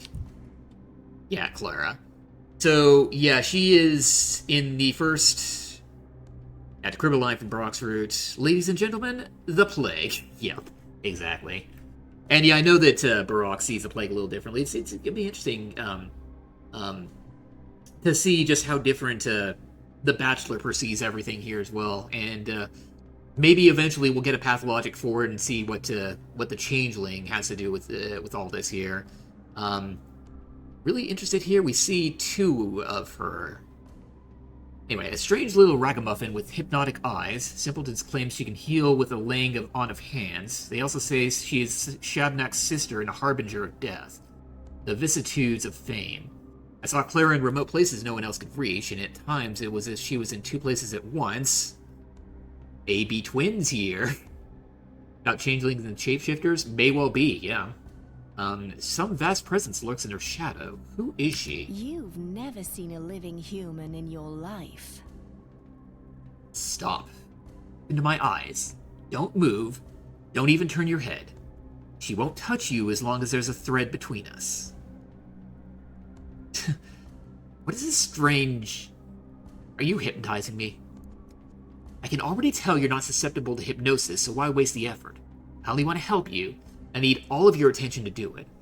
So there's not even a morsel left for her. She feeds on your mind, you see. Who's she? Who's she? Shabnak. You know, that bony monstrosity you don't believe in. The one that's making your hands shake right now. I wouldn't say my hands aren't shaking, but my mania is kind of high, so I'm sure my hands are shaking here. Well, you see her too. Possible. She's my own private hallucination. My Follies are very much that's not true. But it's good that you think so. The less you believe in her, the harder it is for her to get her hooks into you. Laughing at her would be ideal, honestly. But you don't have the guts for that. You're way too serious. Too serious. Alright, here's a serious question then. What do you think I'm seeing? Shabnak is the plague's body. The earth spits her out at every few years, so she might walk through the town and cleanse it of corruption, of wicked thoughts, of weak people. Everyone believes something different on that front. Why you, with your head of solid oak wood, can see her is a very interesting question. Most people like you are completely blind. What ripped that hole in you, I wonder? I don't remember. Now that's interesting. So there was something. A little pinprick from your past, a hangnail getting inflamed. Very interesting. I'd love to know more. Either way, whether you believe in her or not, she'll never stop following you. She likes you. I can tell her from a mile away. But I'll teach you how to handle her. Take notes, scholar. Oh, I know all about those rules. Don't look into a mirror at night. Don't say her name 3 times. Make a circle of salt. Rule number 1. You're no adversary for her. Your little revolver won't shoot her. Your little knife won't stab her. Can't stab a fairy tale, can you? And why would you even have a knife anyway? So all you can do is run. And the prototype? What prototype? I have an experimental device prototype that's capable of dispersing plague miasma. There's no way your little device can kill a Shabnak. Neither bone nor metal can strike her down. Everyone knows that. And yeah, this is another instance of, we're dissociating, have a little out-of-body experience here. How about compressed air and atomized particles of bile and belladonna? Your miss say anything about pneumatic weapons? Ought not. They say a sigh from Boss Turok can stop her for a short while. When she sighs, she walks on a tiptoe, careful not to wake him. If you exhale the right way, it probably will slow her down. So I can stop her with a shot from the prototype. Better than nothing. You believe that inventions of your science can defeat the ancient truth of the step. Well then, scholar, give it a try. It'll be interesting to see. Now, here's rule 2. She both loves and hates fire. She can't pass a bonfire without wanting to love and destroy it. So light bonfires. They slow her down. Time for our best No Country for Old Men impression, Danielle? Yeah. Let's see here. So, they spoke to me about bonfires a good deal at the town hall as well. Rule 3. She's drawn to people who aren't hollow. You may be close-minded and spiteful, but she still senses something in you. There's something you carry inside of you, some spark. In other words, there's no way she's going to forget about you. Once she's close, she'll never stop chasing you. Oh yes, I know. I'm irresistible. This one's so simple, I'm not even going to give it to you. Give it a number. If she catches you, she will devour you. You might find a way to wriggle out of her embrace the first time, but definitely not the second. Oh, no argument from me. Lingering beside the thick cloud of miasma must be deadly. And finally, you're probably not going to believe me, she eats away at most people's bodies, dries their skin, chews up their immune system. But you're not as easy to get to. Like someone's watching you from above, protecting you, maybe. I don't know. Thanks for reminding me why I didn't want to talk to you. Watching you from above. I don't know. Well, yes, I do know, but I don't understand. Feel free to disbelieve. It doesn't matter. Just keep in mind you won't get infected in a plague district like others do. Instead, you'll go insane, waste all your time, and then she'll eat you. That's how it will happen. Yes, and then I'll soar on an angel's wings. Let me write that down. She thinks she's my sister, and I think she's a monster made from bones. My hatred for her is stronger than all of yours combined. Be bold, Bachelor. There's no shame in running for her. Maybe we'll get something done after all, in the end. Second here. Oop. Thank you, girl. This has been a very strange conversation. Well. Cool. Okay. I died. There's no death. I might have, Yeah, let's reload. I think yeah, I'm actually a little low on health here, so let's, go up here. And, yeah, that means, yeah, We're just gonna go through all this again. Ushi... You're too serious. I don't remember. No prototype, yada yada. Nothing spoke to me. Irresistible. Write that down. Of course I will. Okay. So, where we're trying to go, basically just straight ahead, it looks like, to Isidore Burrock's house. Hold on. Nope, not what I wanted to do, because I've got... How do I... There we go. Go away. Okay. Select that. Hello.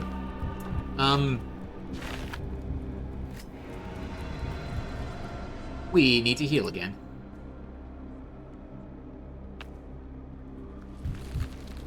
Yep, we are going to run. Oh boy.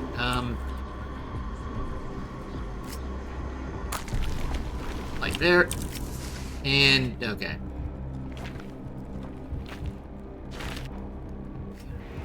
Well, nope, we don't want to play you. I think we just run. I think that's the strategy here. Wow. Did I... Yeah, we're fine.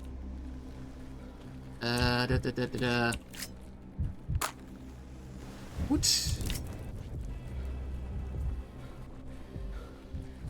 Would you get in here? Alright, we made it. Well, this is odd. Why are there so many people in here? This is Isidore Burrock's house. Why?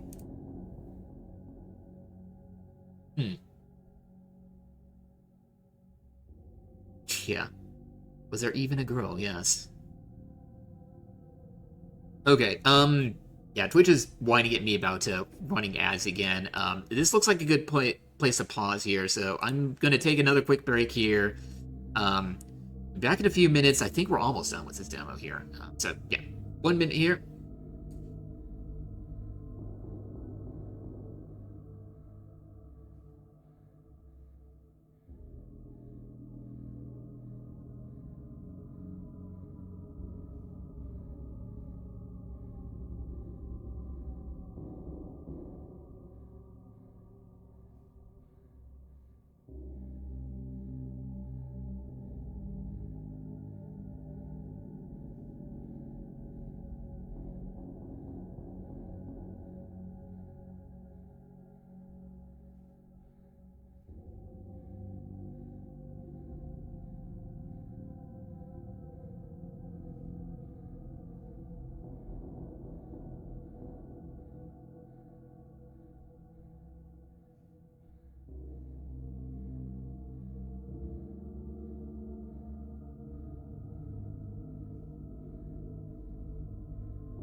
Alright, we're back here, and Cybernetic Flower, if you're still here, if you're not, no worries, but yeah, thank you for stopping by. Hope this gave you a bit of a pathologic fill. Have a good night yourself, too. Yeah, we're gonna try and finish things up here. So what's going on here? Yeah, Flowers of Town live... Like, why is everyone here, and why is my health still going down? We really need to top that up a little more. And who is this? Is Katarina? Maria Cana. That's who.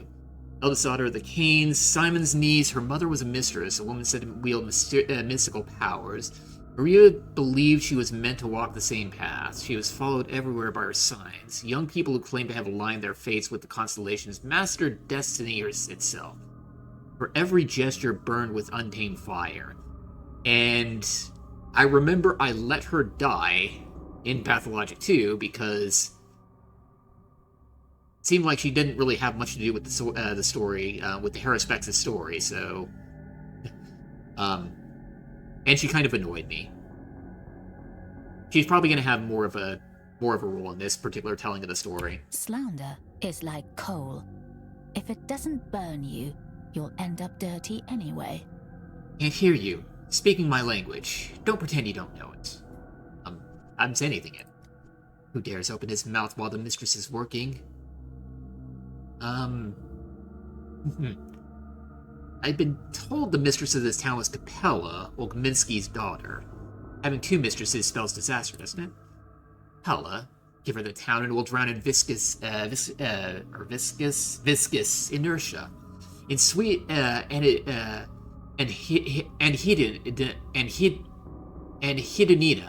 hedonia, where every morning is met with a smile, and no smile holds even a shade of spark. I don't even want to hear about her. So you're rivals then. I'm familiar with the concept of professional rivalry, though I have no clue what you're fighting for. The only thing worth fighting for the souls, for the spirit, for the future. Forgive me, and Daniil. The likes of you are not to be shouted at. I was focused on the dialogue. The unexpectedness of your voice caught me off guard.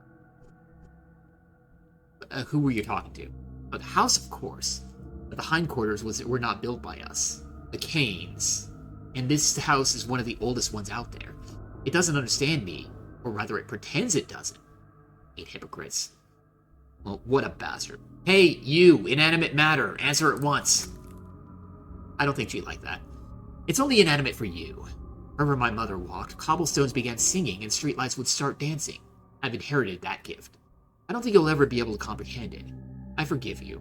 But laughing at what you don't understand is a sign of a cowardly mind. You forgive me for the fact that houses don't sing to me. What benevolence. A trace of Uncle Simon's hand still lingers in this house. It's here, very close, still warm. Feel it. But the door's locked and broken, and the house will give me nothing freely. Tell me more, whatever you can. I don't know. Uncle is a very close friend of Isidore Burrock. Or a rival. True friendship is indistinguishable from rivalry. I can feel his life still smoldering in his house. In some object or living memory. Perhaps he's even there himself. Simon's alive and hiding? But no, I don't believe in this kind of love. Though... Oh, never mind. It no longer matters anyway. What I'm doing is stupid. And what you're doing, even more so. That's what I thought an hour ago. But if Simon's left some kind of trace, any kind, that's not my point in Daniil. There are traces of Uncle Simon in this house and in the whole town. In the polyhedron, in the people, even in the street layouts. Great people don't die, they just scatter into myriad reflections. But we, his poor descendants, won't ever be able to put them back, because tomorrow shall not come.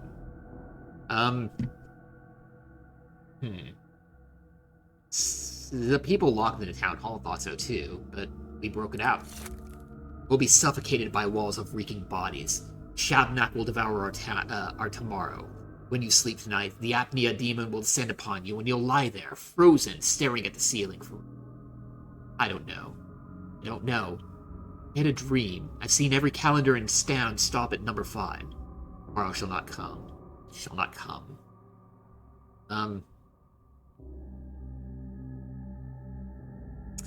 Shabnak. This will be a surprising confession, but as I was approaching this house, I think I saw her. Some sort of monster, very close. You've seen a Shabnak? You and Daniil. And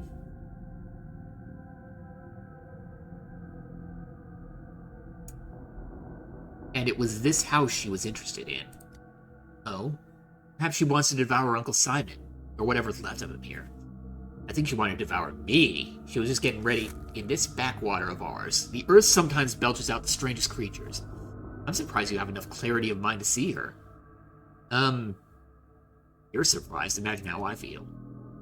She wasn't there in my dream, but that doesn't mean anything. She doesn't like to enter my dreams. My dreams are of higher realms. They strive upward. The clay spawn and rat brigands don't feel at home there. Prophetic dreams again. Suppose I can't complain now. Our dreams are not the same. I am a mistress. I can see the truth. Tomorrow shall not come. If only you'd acted differently. If you'd opened the hospital, taken charge of the emergency command, searched for answers, perhaps things would have been different. But you've missed your every chance, and so have I. So, what do we do now? Go to the Stillwater. Say goodbye to Ava. Gaze up at the starry sky before you sleep. Write a letter. Get in touch with something you hold dear before the end. I'd hoped to say goodbye to Uncle Simon. No. I will fight until the end. Although you know, in Daniil, this was in my dream too. I stood in this house right here. Uncle Simon breathed behind the closed door, and I told you that tomorrow would not come. It was important to tell you that for some reason. Can't shake the feeling there's still some chance, some opportunity I've overlooked. Must find it.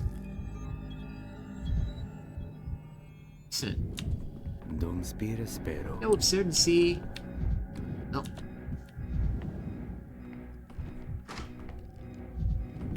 I recognize you. Can't open the door even though you're trying to lockpick it. A loot. Yeah, we've got some of the stuff here. Cool. What about here? Can't go in there. Apathy has reached its peak in the will to live phase. The last hope to hold on to a thought. My hand reaches for the final bullet. I must act before it's too late.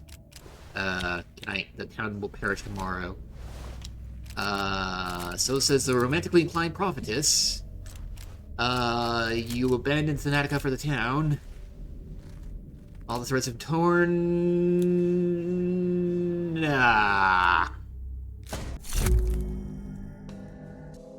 Bummer.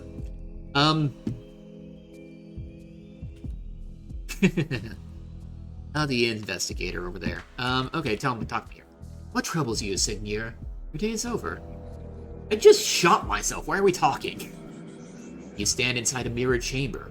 Look, one glass in which you shot yourself, more still in which your life goes on. This place allows a man to choose among the possibilities. I don't understand.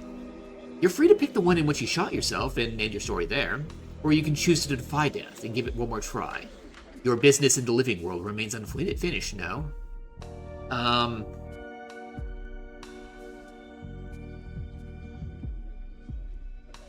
was looking for Simon, but I failed. There's not enough of me for this.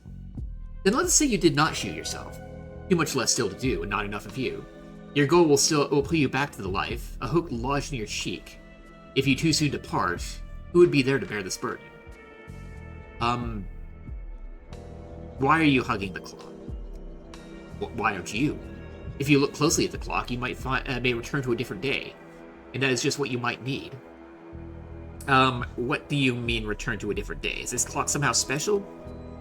The clock is as common as it can be, but what you do with it is what is not. You must admit, your only hope of being saved is by transcending this plane. Well, how the hell does that work? Does it mean I can rewrite the past now?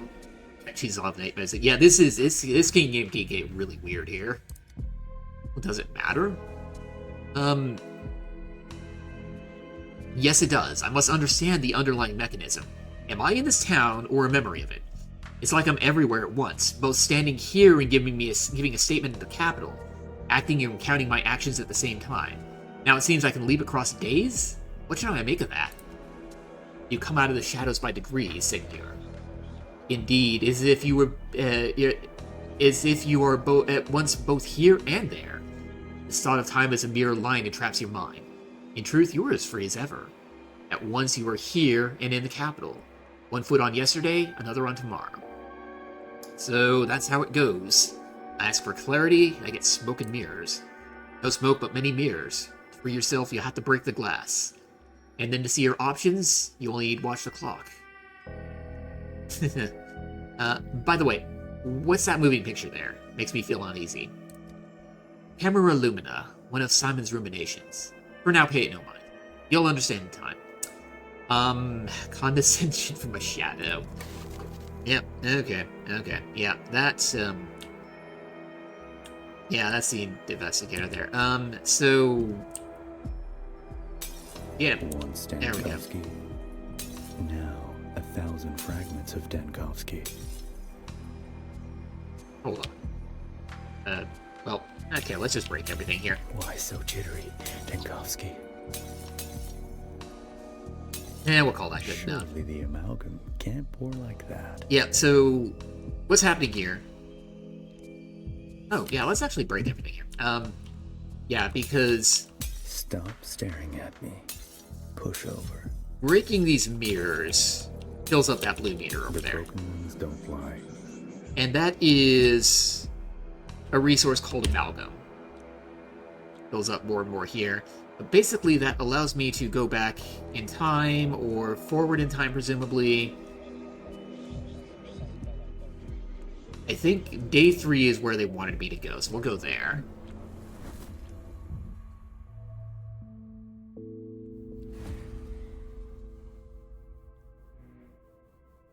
In which the bell tolls. Alright. Thank you for watching some of The Bachelor's Path with him. This is not the end.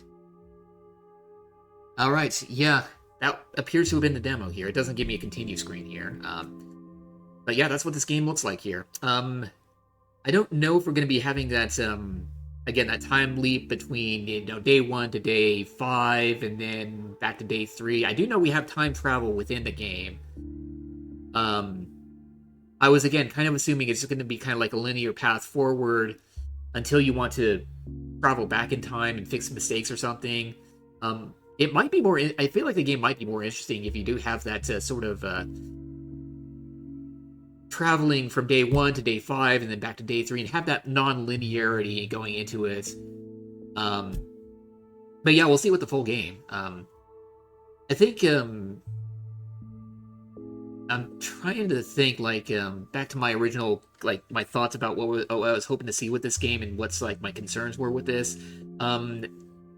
So yeah, we walked through another infected district. It does feel like this infected district was more interesting to go through than the one in quarantine. But also a little more confusing because I was attacked by the shot knock a lot more. And in ways it made me feel like, where were you? Should I have seen you approaching or something like that? I don't know. We didn't go through any of the ruined districts and get deal with any looters or anything like that, so I don't know. We didn't do any actual diagnosis. We did the examinations. We did the blood work, which is new. So yeah, like compared to Pathologic 2, yeah, it still feels like there's plenty new here that does justify this being actually a full new game here. And I did kind of have fun playing the Bachelor as kind of a big asshole, which in the previous games he did look like a big asshole, so yeah, it was fun doing that, and I did appreciate a little bit of sarcasm in the writing there. Liked leaning into that. I am also kind of curious, as we got to day 5 and we started talking to more people, you know, having those flashes of blue or red in the background, that did kind of give an indication that it's like a sort of internal reputation system with these characters or something like that. Although we didn't really see anything, any sort of meters or anything like that. I'm wondering if that's what that actually meant or if it was just something else there. Yeah, I don't know. But yeah, Bonds, good night. Thank you for stopping by. I'm sorry this wasn't Oxygen Not Included, and this actually did go on longer than I expected it to, so I'm not going to get to that tonight. But But yeah, just kind of talking through my thoughts with this game, because yeah, this is something still really interesting to me. I'm looking forward to playing the full version of this. It's very, very different from Oxygen Not Included, but yeah, I'm happy I gave this a go, and I think also streaming it kind of talked through a lot of my thoughts about what I was hoping for, what I was observing with this game. Made me consider it a little more than just like sitting here silently walking through this, and also talking through the dialogue there. Also fun there. So yeah, that's I think I'm gonna call that there. I'm also kind of curious to see, is there anybody else playing this demo at the moment?